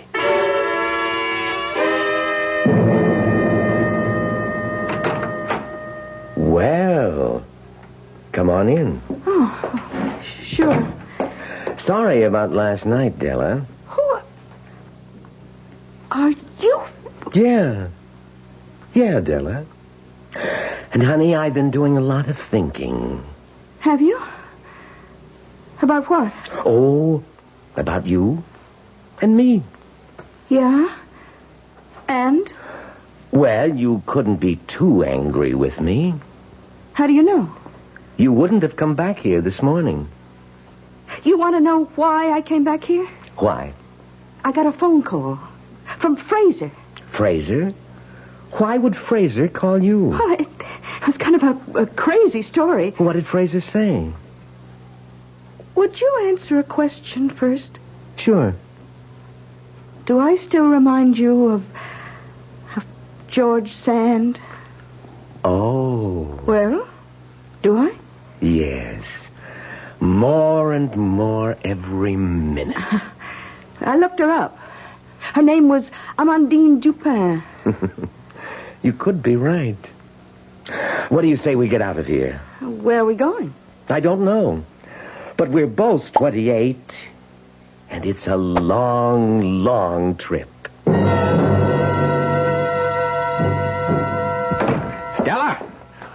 Della! Oh, hey, Pop. Now, what are you handing me? There's nobody here. Just last night. Last night. Sure, There were Pop. books on that shelf. Well, there's nothing there now. Oh, there you are. Oh, thank heavens you're safe. Ah, ma'am, now this old gent claims... Sergeant, I'm surprised at you. Oh, excuse me. Yes. Yes? Oh, for you, Sergeant Burns. Oh, thank you. Yeah? Oh, you checked the banks. I see. No record of deposits in the name of Jack Hanley, huh? What? Well, naturally, where would a dumb hood like that get money? Who'd give it to him? Don't you see he's got my body? Sure, okay, I know. It was a wild thing, but Give me you know how it is. Anything can happen. Yeah, that's right. Right. Oh, Pop. Pop, what are we going to do with you? Don't call me that. Where's Della? She crossed me. She went with him. Now, Mr. Fraser, you'll feel so much better in the hospital. So much better. I am not Fraser. I'm Hanley. I am Jack Hanley. Won't anybody believe me? Oh, look. Get some rest, Pop. Anybody believe me? You'll feel better with good food and lots of sleep. Somebody has to believe me. Won't anybody believe me?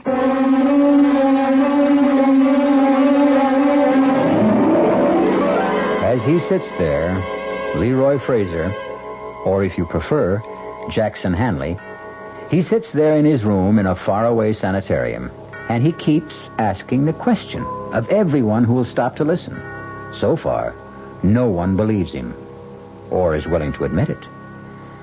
All I can admit right now is that I'll be back in just a few moments.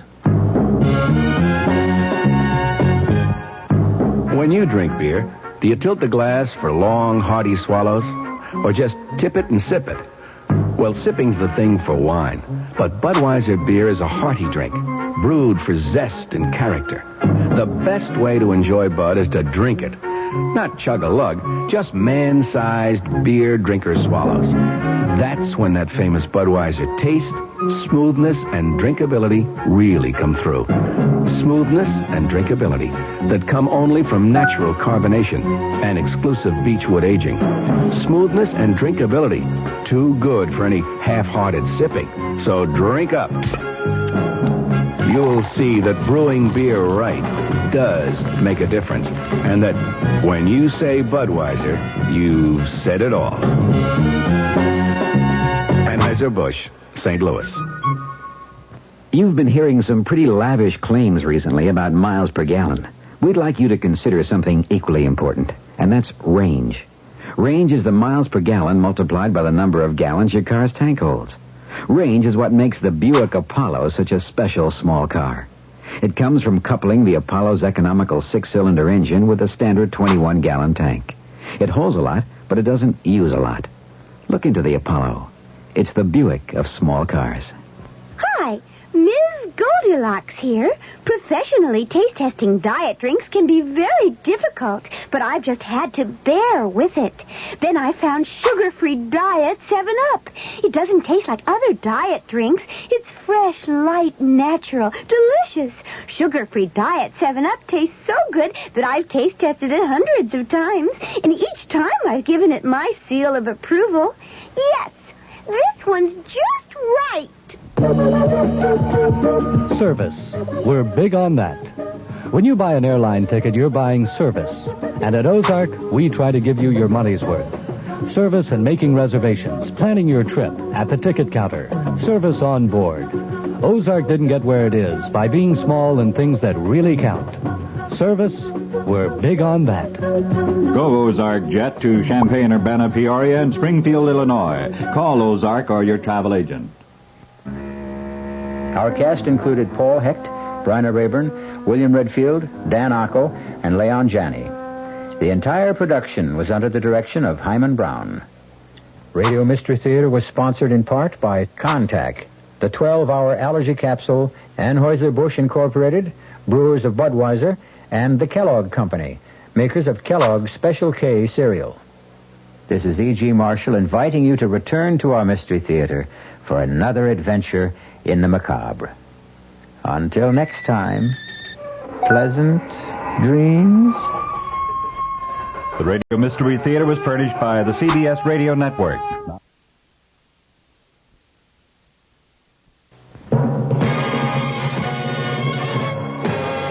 I'm Fulton Lewis in the Mutual Broadcasting System studios in Washington, D.C. Now, my commentary. Senate Watergate Committee Chairman Sam Ervin disclosed today that White House Chief of Staff General Alexander Haig testified for more than an hour and a half during midday, answering questions about the use of a $100,000 payment made by representatives of multimillionaire Howard Hughes 4 years ago to the president's close personal friend, Bibi Rebozo.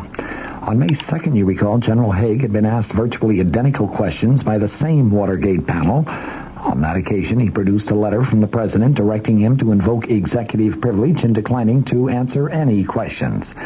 Mr. Nixon, during the interim, though, decided to waive that executive privilege, but only as it applied to questions regarding the Hughes contribution. The funds in question regarding that contribution were returned to by Rebozo to Hughes in the spring of 1973. Rebozo has contended that the money was given back intact and had never been used for any purpose. Its interest in that issue was a major factor in prompting the Watergate Committee today to vote unanimously to extend its life to June 30th. Another reason for the extension is that the committee wants to eliminate from its final Watergate report any findings of individual guilt or innocence in the Watergate matter. An earlier preliminary staff report includes such findings and has been widely criticized because of that fact. The committee members themselves apparently appreciate something that the staff has failed to even recognize, namely that the Irvin panel is not a court of law. It has no right whatsoever, on the basis of the testimony it has received, to make any assessments of guilt or innocence on the part of anyone involved in the Watergate story. Such assessments can be made only in a judicial proceeding where the accused are given the right to cross-examine their accusers. As I mentioned a week ago, when portions of the staff report were leaked to the press, it was an outrageous document. The staff members who prepared it and who caused its partial release should be severely disciplined. President Nixon's move in ungagging General Haig today is perhaps significant in that it represents still another step on the president's part to try to accommodate those in the Congress who are probing the record of his administration. As I have noted before, Mr. Nixon had a perfect right to extend the cloak of executive privilege to General Haig. It is, of course, precisely the same cloak which many former presidents have used on many occasions for the same purpose. You recall President Eisenhower used executive privilege time and time again as a means of preventing his administration officials from cooperating in the slightest with the late Senator Joseph McCarthy's probes into subversion in government back during the 1950s. The House Judiciary Committee voted 37-1 today to subpoena 11 Watergate tapes that President Nixon has refused to provide for the committee's impeachment inquiry. By top-heavy votes, it also subpoenaed schedules of the president's daily meetings and conversations during 4 periods of time. It set a vote for tomorrow on subpoenas for tapes of 66 presidential conversations dealing with other matters that the Judiciary Committee has under investigation. The vote on the Watergate tapes, supported by all committee Republicans except the ranking committee GOP member, Michigan Representative Edward Hutchinson, it was a direct challenge to the president, who, of course, notified the committee last week that he would give it no more Watergate materials. The subpoena calls for the subpoenaed materials, the tapes, to be turned over next Wednesday. The 11 conversations covered by the new subpoena deal with plans for bugging Democratic headquarters, conversations a few days after the Watergate break-in, and efforts to get the CIA to limit the FBI investigation of the break-in. That's as far as Chief Counsel John Doerr has gotten in his presentation of evidence to the committee, which he resumed after the vote on the subpoenas today. Doerr said as he proceeds through the House panel's Watergate evidence, he is going to request additional subpoenas for tapes that the White House is still withholding. The committee requested 76 Watergate conversations last April 19th, of which the 11 that were subpoenaed today are part. The subpoenas the committee will consider tomorrow cover 46 conversations believed to relate to the president's decision to increase milk price supports, 20 conversations believed connected with settlement of a government antitrust suit against ITT. It took 4 votes to approve the subpoena for the president's daily schedules, 1 for each of the time periods covered. Indiana Republican Representative David Dennis, who objected to 3 of them, forced the separate votes. Those votes ran 36-2, 32-6, 29-9, and 32-6, all in favor of the subpoenas. Doerr said the committee should see who Nixon met with and talked to during the specified periods so that it can determine whether it wants to request some specific conversations.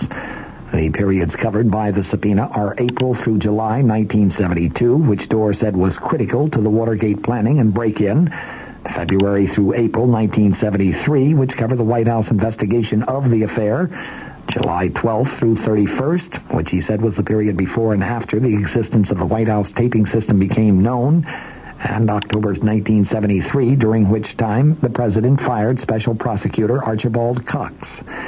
In contrast to the request for subpoenaing the daily schedules, which Iowa Republican Representative Wiley Main called a fishing expedition, no one spoke against the subpoena for the Watergate tapes. Hutchinson, the ranking Republican member, did not take part in the discussion, but he has stated on several occasions in the past that he is going to consistently vote against any subpoena because he opposes a confrontation between Congress and the executive branch. New Jersey Democrat Representative Peter Rodino, the committee chairman, said the committee was not seeking a confrontation, but was after the truth. Several members questioned Dorr as to whether he knew tapes existed for the 11 conversations that the committee has subpoenaed. Dorr responded, "We are reasonably satisfied that they do exist." In other related developments, former presidential appointment secretary Dwight Chapin was sentenced today to 10 to 30 months in prison, that for lying under oath about political dirty tricks in the 1972 campaign. He was the second high-ranking former White House aide of President Nixon to be sent to prison. Chapin, who had pleaded for leniency in a written statement to U.S. District Judge Gerhard Gesell last week, made no statement to the judge today. His attorney said that he would appeal Chapin's jury trial conviction this Friday. The judge allowed the 33-year-old Chapin to remain free without bond until that appeal is disposed of. He said he had given a great deal of thought to Chapin's case, and he said, "Your resort to swearing falsely cannot be condoned." Chapin was convicted by a jury on April 5th of 2 counts of making false statements to the FBI regarding political trickster Donald Segretti. He could have been sentenced to 5 years in prison and a $10,000 fine on each count. From the Mutual Studios in Washington, I'm Fulton Lewis.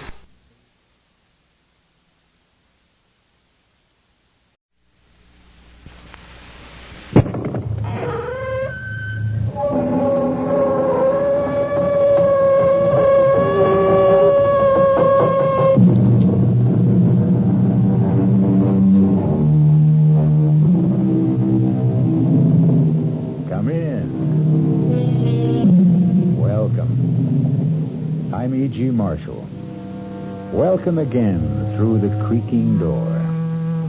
The sound which always signifies the beginning of another tale of danger and suspense. Being in the mystery business, our fables often deal with crime and criminals. This time, it's a thief, but a thief with a very definite difference. For Ruth Moody is a young lady who walks into department stores and simply helps herself. Simply because she can't help herself. Yes, you've heard of her peculiar ailment. It's called kleptomania, the neurotic impulse to steal. But kleptomania isn't the only trouble in store for Ruth.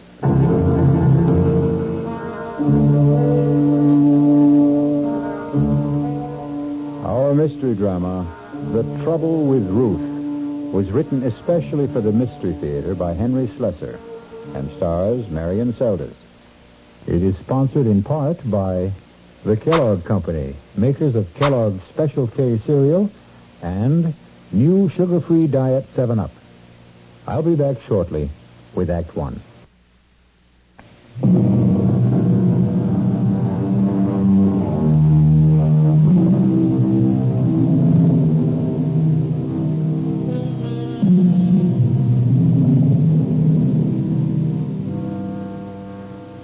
Barnett's department store in the downtown shopping district. And if it looks and sounds like a battlefield this morning, it's no different from any other Saturday.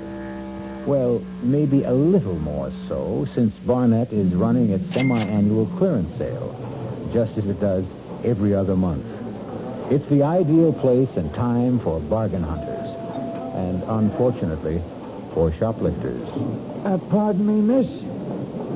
Yes? Would you mind coming with me just for a moment, please? What for? Our assistant manager, Mr. Hutchins, would like a word with you. I don't know, Mr. Hutchins. Why does he want to talk to me? Now, please don't make any trouble. I could call the guard and have you escorted upstairs. You wouldn't want me to do that, now, would you? Guard? Oh, why? What have I done? I think you know exactly what you've done now. Will you please come with me quietly?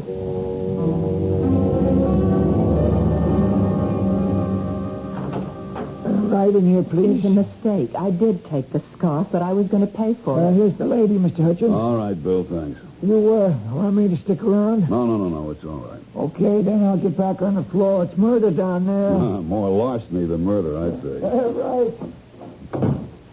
Please, sit down. Mr. Hutchins, I know it looks like I took the scarf deliberately, but really I didn't. You were going to pay for it at another counter. Is that the idea? No, I wanted to match the color with the purses, and that's why I put the scarf in my bag. I wanted to go over to the handbag section. Would you mind telling me your name? I'm not a shoplifter, so help me, I'm not. My name is Ruth Martin. Is it Mrs. Martin? Look at me. Can't you tell I'm not a thief? I don't even know why I took this scarf. It's just a cheap little thing. It's not at all like the clothes I wear. Well, look at me. Can't you tell? Would you wait just one moment, Mrs. Martin? What's that you've got? Oh, it's just a little handbook we keep, sort of a private record book. You see, most of the retailers in this city cooperate in these matters, supplying each other with the names of known kleptomaniacs. I'm sure you've heard that word before. I am not a thief. Well, that's what I'm trying to determine, Mrs. Martin. Since there is a significant difference between shoplifters and kleptos, the difference, of course, being our ability to prosecute, since one steals for gain and one because she can't help it. No, I'm afraid I don't see any Ruth Martin in the book. All right. It's Moody. Pardon? My real name is Mrs. Ruth Moody. I didn't want to give you my real name. I didn't want my husband to know Moody. about this. Yes, here it is. Ferraro's, 3 spools of thread, pearl buttons from Wilkinson Smith. Oh, well, the last time it was a handbag. Awful, ugly, beaded thing. It wasn't even worth more than $5 or $6. Are you going to call my husband? Is that what happened at these other places? Yes. Oh, it was awful. Please, I have the money to pay for the scarf. I'll gladly pay you twice what it was worth. Please don't let him know it happened again. Don't you think it's best that he know? Maybe he'll try to help you over the problem. Don't make me beg you. My husband has a job in the city government, a very important job. Mrs. Moody, I'm not interested in causing you any trouble, believe me. Look, here, take this scarf back. Well, what's this? Nothing. Some costume jewelry that I bought in another... Mrs. Moody, you didn't buy this any more than you bought the scarf. It still has the price tag on it.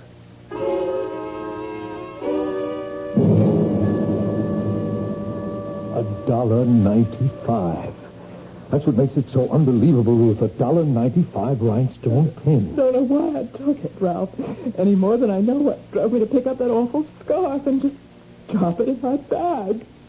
Just like those other times. Yes, but you swore to me that those other times would never be repeated. Well, I thought it was over. I really did. I don't understand what goes on in your mind when you do these crazy things. I don't know. It's just an impulse. It seems so terribly easy. There's things that are just sitting out in the open the way they are, and I never even stop to think if I like it. Just if I can get away with it. But you never do. You get caught. Maybe that's part of the sickness, too, huh? Oh, stop saying I'm sick. I'm not. Well, what would you call it? Look, honey, you've got to see a doctor. I've told you that a dozen times. I will not go to a doctor. I can't stand the idea of it, Ralph. Just talk to one. Give him a chance. Maybe it's something simple. Maybe you're just trying to get punished because of guilt feelings that you can't resolve. Oh, you're wrong about wanting to get caught. I don't. I swear I don't. I've gotten away with a dozen things. What? What was that? Nothing. I don't want to talk about it anymore. And it isn't just 3-4 times that this has been going on. You're probably out there shoplifting every single day. That's not true. I almost never go into the stores for exactly that reason. All right, Ruth. That settles it. You are going to talk to a doctor.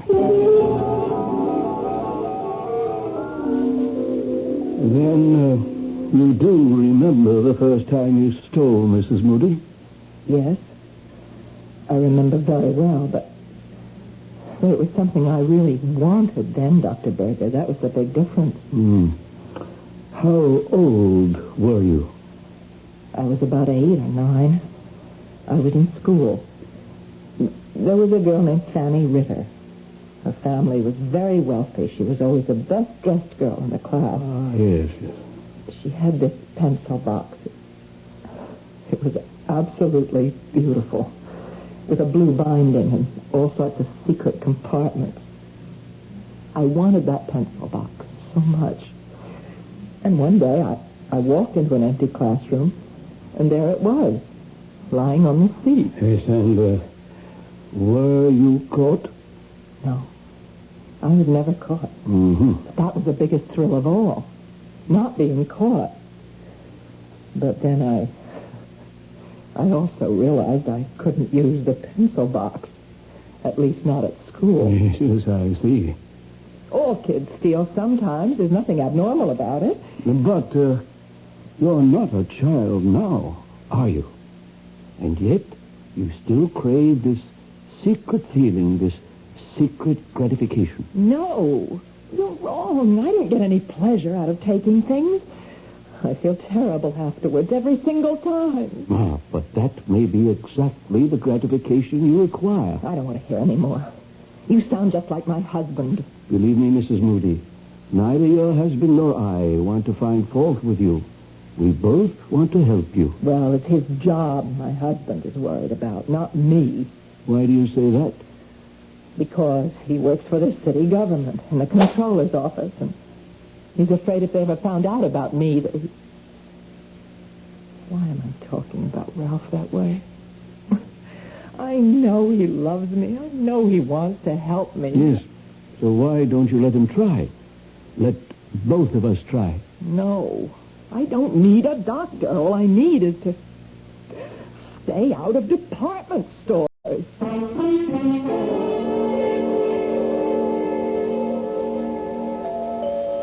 Who is it? All right.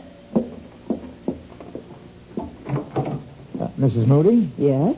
Hi, Mrs. Moody. You don't know me, but my name is Tom Andrea. There's something I have to talk to you about. I know exactly what it is. Encyclopedias. Or is it magazine subscriptions? No, ma'am. It's nothing like that. Well, whatever it is, I'm not interested. It's about department stores. What? You know, stores where people buy things and take things, too, sometimes. Are you from Barnett? No, Mrs. Moody, I don't work for Barnett or for Wilkins and Smith or any of those places that you like to shop in. Look, it's pretty drafty out here. Can't I come in for a minute? All right. Thank you. Your husband's not home, I suppose. I mean, it's a working day, so he's at work, right? Oh, that's clever thinking. Can we talk in here? Only if you get right to the point. Well, now, look, this ain't the kind of thing you like to just blurt out. I mean, it's kind of sensitive. You know what I mean? No, I don't. I mean, it's about you and your husband and so forth. If you think about it for a while, you'll get my meaning. Am I right? You'll have to be more specific. Well, you just won't come out with it yourself, huh? Okay, I'll say it for you. I'm talking about you being a shoplifter. That's a lie. Whoever told you that is a liar. No. It's true. Wait a minute. If you think you can blackmail me by telling my husband... No, Mrs. Moody. We know that your husband knows all about it. He's been getting you out of jams for years. Then what do you want here? Well, believe it or not, I want to give you money. I don't want to take any from you. What for? Services rendered. What? I got a little proposition for you, Mrs. Moody. How would you like to make $1,000? $1,000? How?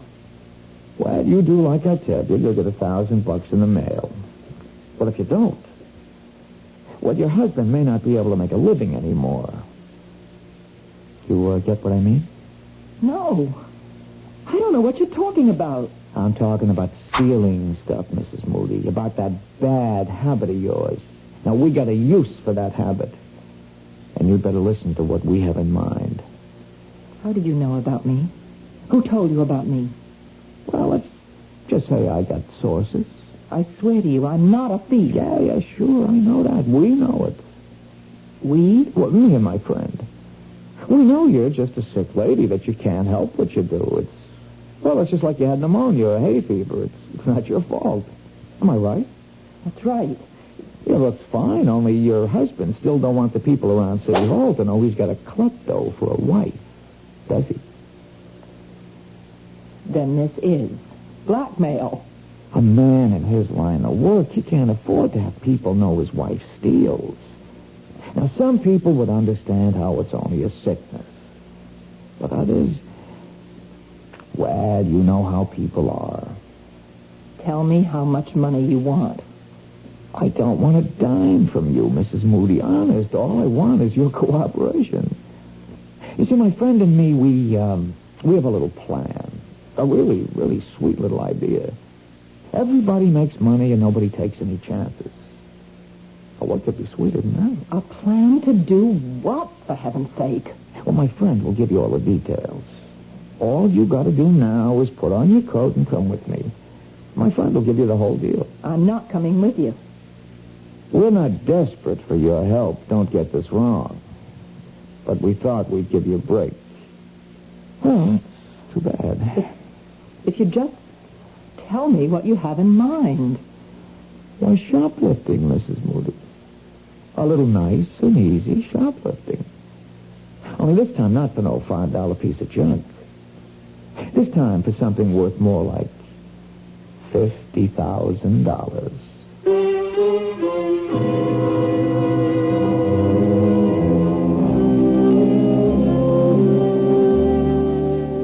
Well, troubles have a way of multiplying themselves, don't they? And as you've just heard, the trouble with Ruth has suddenly developed serious complications. Will Mrs. Moody's unwilling petty larceny turn into larceny of the grand variety? We'll find out when we return shortly with Act 2.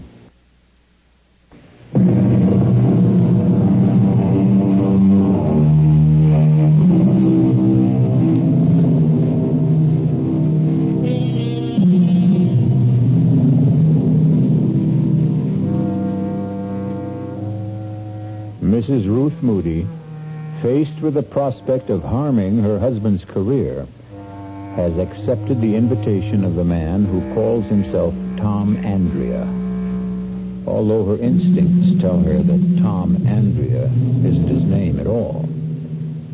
As they drive towards their unknown destination, she steals sidelong glances at him, noting the copper sheen of his skin, the look of a man who has spent far too many hours under a sun lamp.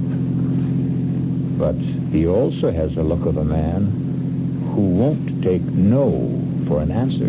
Can't you tell me where we're going? Now, relax, Mrs. Moody. It won't be long now. Who is this friend of yours, anyway? You'll meet him. He works for a department store, doesn't he? I know they keep records of people like, of kleptomania victims. That's the only way you could have found out about me. I just lean back and enjoy the ride, huh? Aren't you afraid I might recognize him if he's one of the people that I've met? Here we are, Mrs. Moody. Told you it wasn't very far. The Hotel Hamilton. Looks like a fire trap. Well, it's not very fancy, but it's private. We can all have a nice, quiet talk. Just the three of us.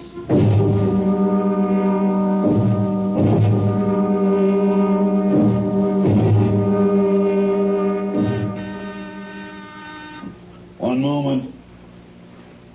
That you, Tom? Yeah, it's me. The lady with you? Yep, she's here. Just a second, then. No, don't be scared, Mrs. Moody. My friend doesn't really look like that. He's just got a stocking over his face. Come in.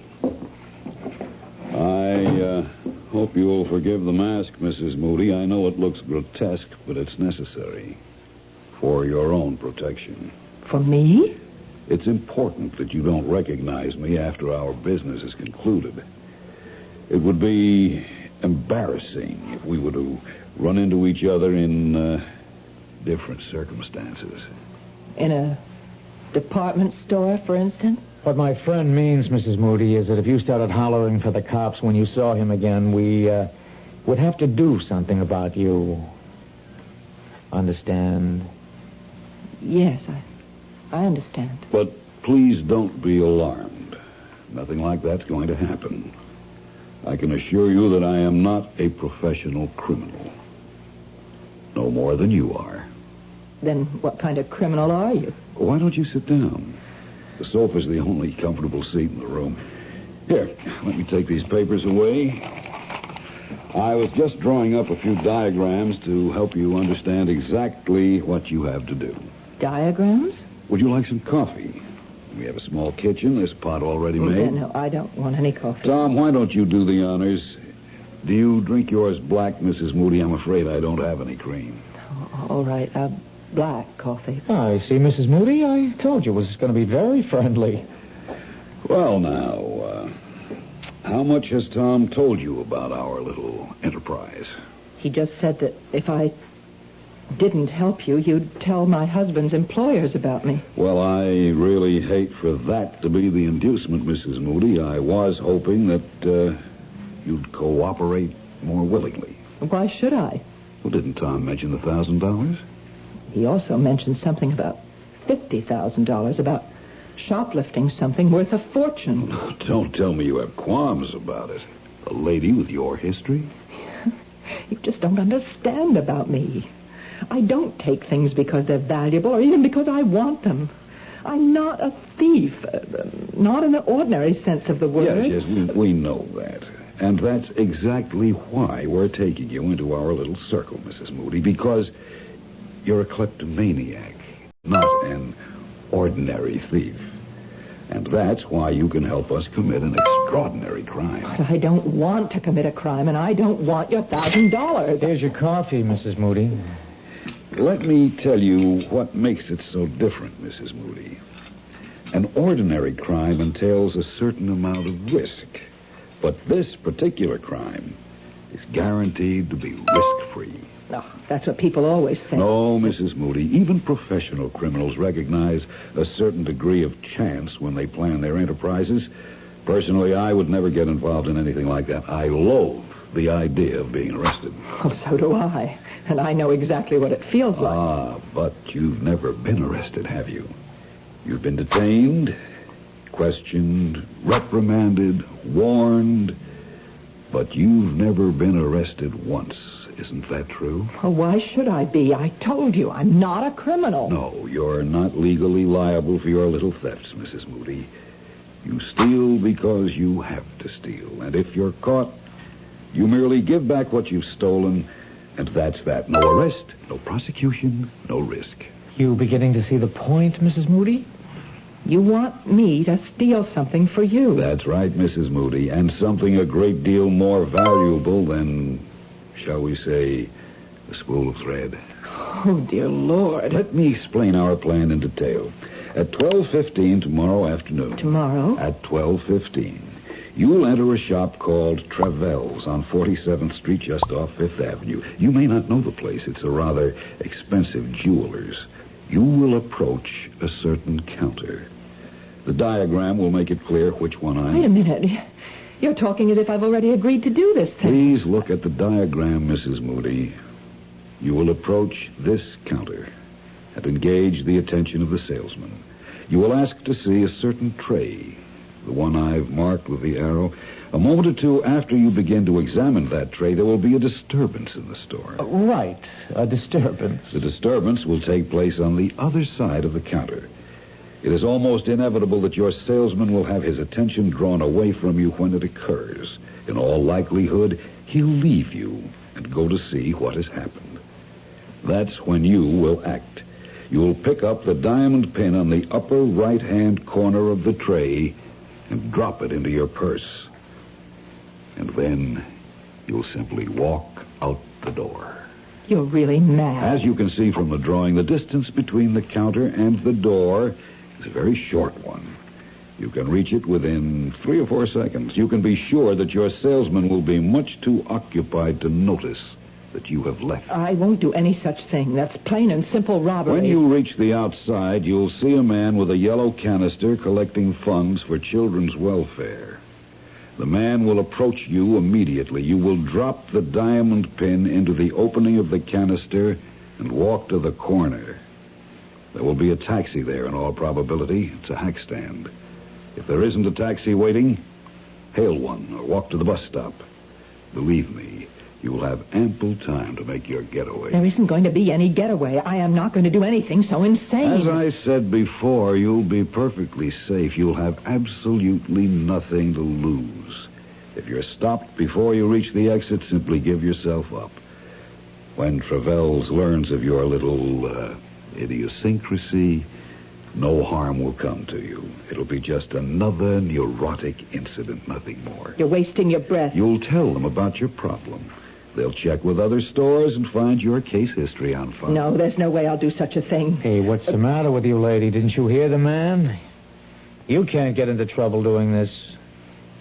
But your husband will if you don't. Let me out of here, please. Pick someone else out of those files. All right, Tom. If that's how Mrs. Moody wants it. Then I can go. The door was always open, lady. See? But if you change your mind, Mrs. Moody, just call me here at the Hotel Hamilton. Just ask for room 408. But if I don't hear from you tonight, well, you know what we'll have to do.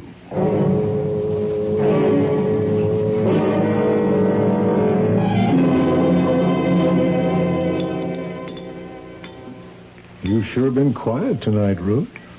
Have I? You didn't go out today, did you? No.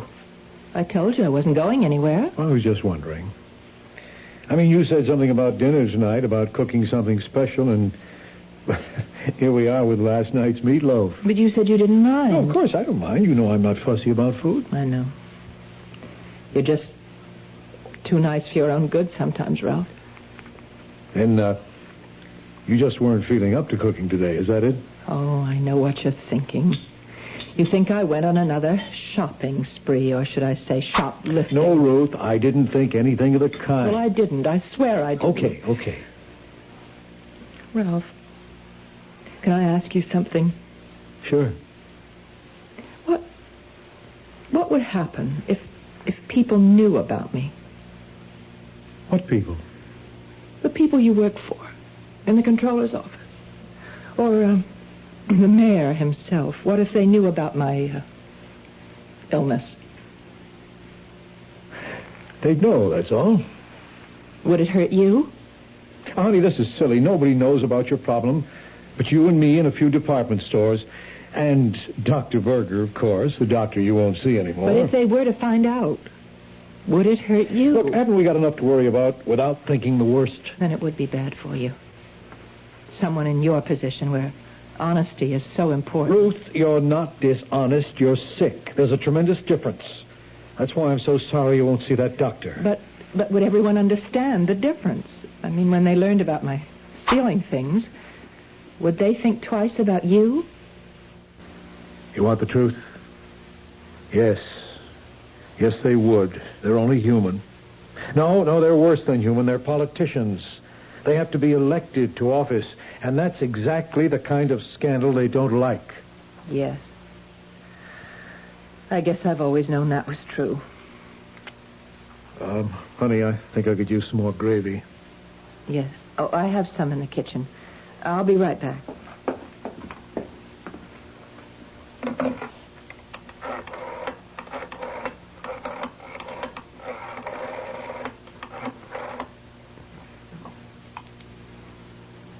Is this the Hotel Hamilton? Room 408, please.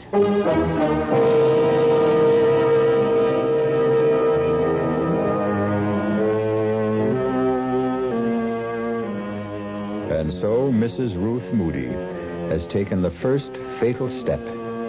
And tomorrow at noon, she'll take several more steps to the doors of Travell's Jewelry.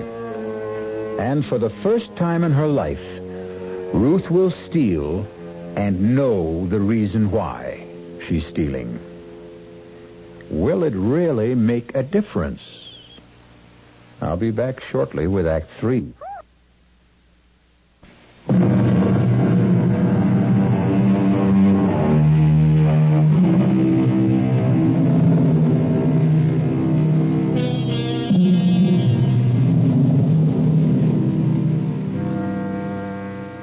At 11:30 the next morning, Mrs. Ruth Moody left her apartment and took a Fifth Avenue bus to 47th Street. None of the other passengers saw anything unusual in her expression.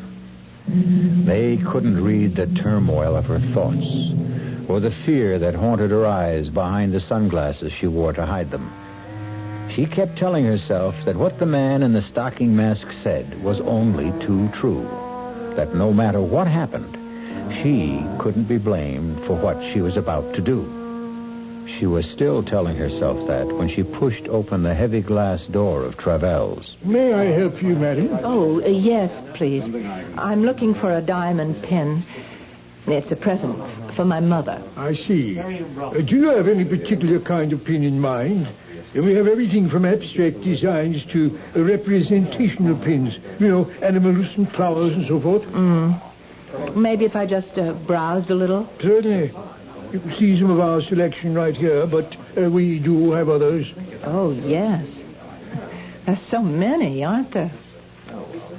Of course, it would help if you knew the price range. Well, the price isn't important. It's just that the pin be right. Yes, I see. This tray right here, on the first shelf. Yes? Well, that seems to have quite a few nice pins. Yes, I'll bring it out for you. Actually, these are some of the best stones in our collection. You have good taste. They really do sparkle, don't they? This is what I meant by representational. As you can see, it's in the shape of a cat. Oh, well, no. My mother hates cats. I think maybe just something simple. You just take your time. All right. Thank you. What was that? Someone smashed one of my cases. Excuse me. Terribly sorry. I clumsy thing to do. It's all my fault. I was holding my umbrella under my arm. It just slipped out and hit the glass. I'm terribly I've got to do it now. I really don't know. There. All right. I've got Step back, please. Bob, would you lend a hand over here? There's glass all over the merchandise. I feel dreadful about this. It's quite all right, sir. No harm done to all, I assure you. I've done it. I've really done it. Outside. Help the needy children. Help the needy children, lady. What? Please help the Children's Welfare Society, lady. Oh, yes, of course. Here. That's all I have. Thanks very, very much, lady. Thanks a lot. Help the needy children.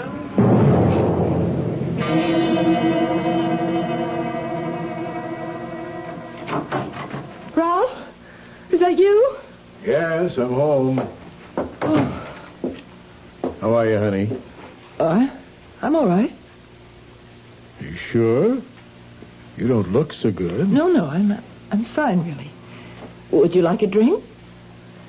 Yeah, I wouldn't mind, thanks. What'd you do today? I went out for a little while. Where to? Oh, no in particular. I took a walk. Weather was nice. Uh-huh. Took some things to the cleaners. Did a little marketing.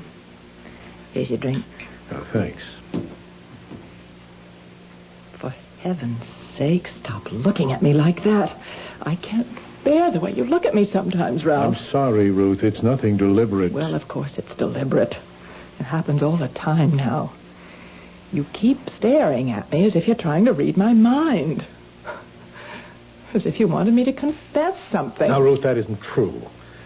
You've got to stop thinking such things every time I look at you. What's going to happen to us, Ralph? What kind of marriage are we going to have from now on? Ruth, we've been married 6 years now. I think we know how to live with each other. But you can't live with this disease of mine? You can never stop suspecting me of having stolen something again. Isn't that what you're thinking right now? All I'm thinking about is that you don't look well.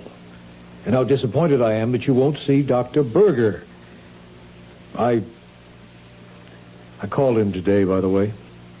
What for? Well, I just wanted to talk to him, find out if there was anything more I could do to help you. And what did he say? He said there might be. Well, what do you mean by that? Well, I told Berger about our talk last night, about how worried you are that the people at City Hall might find out about your illness. Now, he told me that was an important part of your guilt syndrome, whatever that means. Oh, I hate that psychiatric double talk. Just the same, he thought you'd be a lot better off if you weren't concerned about such things. If you were able to admit that you were ill. I do admit it. That doesn't mean that other people have to know about it. Ruth, I told them. What? I told McGuire, the controller. I took him out to lunch. I told him all about your kleptomania. Oh, no, Ralph. Oh, no. Look, I began to realize that I was hiding it, too, that I wasn't treating it like an illness, either. That I was acting as if it were something shameful. Oh, what did you do it for? For us, Ruth. But now you'll lose your job. No, I'm not going to lose my job. It's going to be all right. But you said now, I know the dumb things I said last night about how this sort of thing can hurt a politician. Well, I was wrong. McGuire is more of a human being than a politician. You mean he's not going to tell anyone else? He won't give me away? No, that's not what I meant. McGuire suggested that we both go and talk to the mayor himself about this. Oh, Ralph, you can't. I already have, Ruth. What? I've seen the mayor. And you know what he said? He said that it wouldn't make any difference to him this year or next year when he recommends me for the #1 job in the controller's office. The #1? That's right. McGuire is moving up next in line for his job. And the mayor is behind me now, Ruth. Do you think he'd be behind me if he really thought my wife was a thief? Oh, dear Lord. Ruth. Oh, what have I done? What have I done? Honey, what is it? Oh, why did I go through with it? What's the matter, Ruth? I just told you everything's okay. No. I've ruined everything now, Ralph. Oh, God, if you knew what a horrible thing I did today. What are you talking about? I am a thief now. God help me, Ralph. I really am a thief.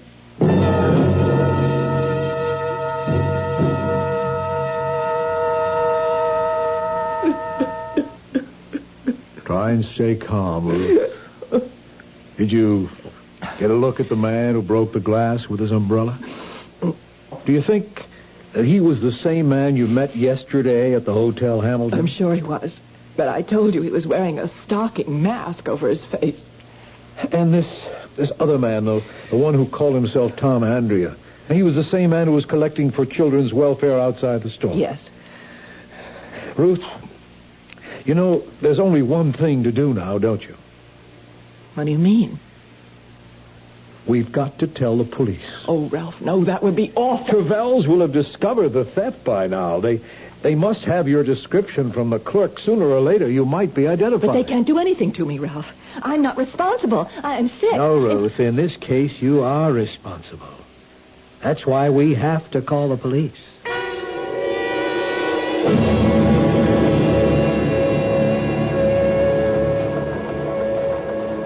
All right, Mrs. Moody. Here's the typed statement you gave us. Can I go home after I sign it? Yes, of course. But better read it over first. What happens after that, Lieutenant Ames? That depends. On what? Well, mostly on whether or not your wife has told us everything. But I swear I have. I'm not saying your story is phony, Mrs. Moody. My own viewpoint is that it's too cockeyed to be phony. But that may be a subtle way of looking at it. Why should she lie about this, Lieutenant? What would my wife have to gain? Well, she could stand to gain a diamond pin worth almost $50,000. But she doesn't have the diamond. She gave it to them. Yes, that's a story. But Let's say, for example, that those two men never existed. Oh, that's a horrible thing to say. I'm telling you how other people might see this thing. If you were a crook and you realized that you'd been spotted in Travell's, well, this story of yours would put you in the clear, wouldn't it? But it's true. Every word of it. But you see the problem, don't you? You've been identified as the robber. You've confessed to stealing the pen. The fact that you're a known kleptomaniac doesn't help. Some people might even be nasty enough to say that you got yourself that reputation deliberately. This is incredible. You're accusing my wife of being a thief. Oh, what can I say to convince you? If you could only give me a better description of those two men. Well, I've done the best I could. The first man, he was of average height, dark hair, very sunburned. Yeah. You keep telling me about that sunburn. But that's not going to last very long, is it? Lieutenant, you think that sunburn was a kind of disguise? I'm sure it was, Mr. Moody. And the other man, he wore a stocking mask. There's no way I can describe him. What about the hotel, Lieutenant? No good. It's a kind of a dump which doesn't even bother to keep a register, even though it's a city ordinance.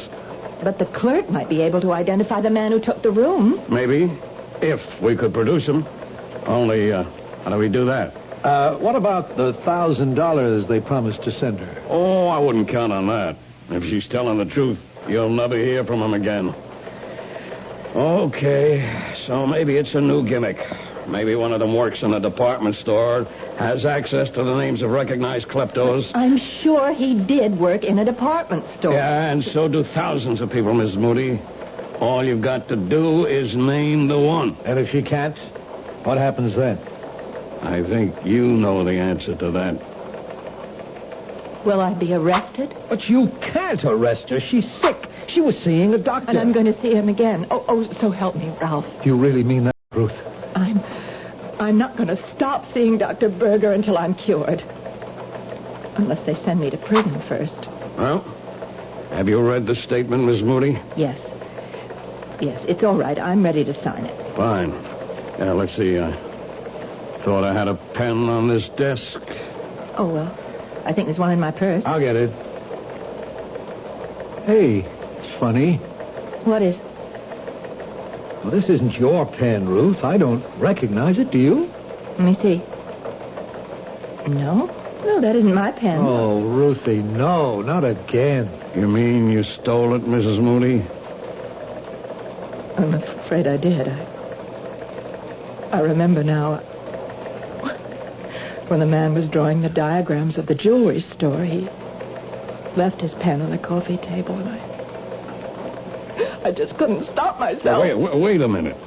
You stole his pen, the man in the stocking mask? Yes. Will you arrest me for that, too? Let me see it. Miss Moody, do you realize there's a name on this pen?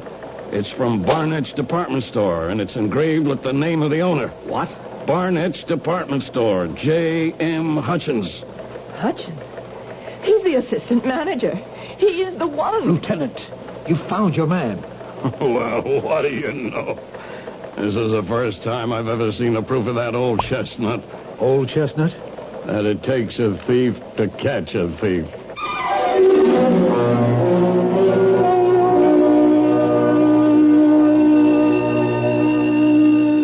The moral of this story might be, never steal anything small, particularly if it's a diamond pin worth $50,000. You'll be happy to know that the police investigation proved the guilt of Mr. J.M. Hutchins and the innocence of Mrs. Ruth Moody. And the last we heard, the only trouble with Ruth was going to be a little one. I'll be back shortly. Look, let's put an end to all this gloomy-sounding stuff you've been getting so much of lately. Income tax is behind us, spring is here, Aaron's hit number 715, and there's even reason for hope with the gasoline thing. It's in this new spirit that I'd like to talk to you about buying a new car. It's a small car, one you can judge sanely, and not just in terms of how many miles per gallon it gives you. The car is a Buick Apollo. Like any self-respecting small car, it is economical. It's got a 6-cylinder engine and a 21-gallon gas tank, which combine to give Apollo good gas economy and great range. But Apollo can also seat 6 passengers, and it has the kind of smoothness, quietness, and interior comfort that you'd expect of a Buick. Okay, you're looking for a car, and you think it should be small. Well, Buick has the car, Apollo. But don't buy it because it's small. Buy it because it's a Buick. You've seen the Budweiser commercials on television, and maybe you've wondered how long people have been putting that famous Bud label on things. Well, not as long as the brewers of Bud have been putting things on the label. Things like a list of Bud's most important ingredients. Quote, brewed by our original process from the choicest hops, rice, and best barley malt. And things like the following statement. This is the famous Budweiser beer. We know of no brand produced by any other brewer which costs so much to brew and age. Our exclusive Beechwood aging produces a taste, a smoothness, and a drinkability you will find in no other beer at any price. Unquote. Yes, brewing beer right does make a difference. Read the Bud label. Taste the king of beers, and you'll agree, when you say Budweiser, you've said it all. Anheuser-Busch, St. Louis. Metro-Goldwyn-Mayer presents That's Entertainment. The clown with his pants falling down, or the dance that's the dream of romance, or the scene where the villain is mean. That's entertainment. That's Entertainment, with special appearances by Elizabeth Taylor, Fred Astaire, Gene Kelly, James Stewart, Debbie Reynolds, Mickey Rooney, Bing Crosby, Liza Minnelli, Donald O'Connor, Peter Lawford, and Frank Sinatra. That's Entertainment. It's more than a movie. It's a celebration. The gag may be waving the flag that began with the Mr. Cohan hip hooray. The American way. The world is the stage. The stage is the world of entertainment. That's Entertainment. Rated G. Gala premiered Thursday, May 23rd at 7 p.m. Ziegfeld Theater. Come see the stars. Continuous performances start May 24th. Our cast included Marion Seldes, George Petrie, Jack Grimes, Jackson Beck, and Gil Mack. The entire production was under the direction of Hyman Brown. Radio Mystery Theater was sponsored in part by Sign-Off, the Sinus Medicines, Buick Motor Division, and Anheuser-Busch Incorporated, brewers of Budweiser. This is E.G. Marshall inviting you to return to our Mystery Theater for another adventure in the macabre. Until next time, pleasant dreams.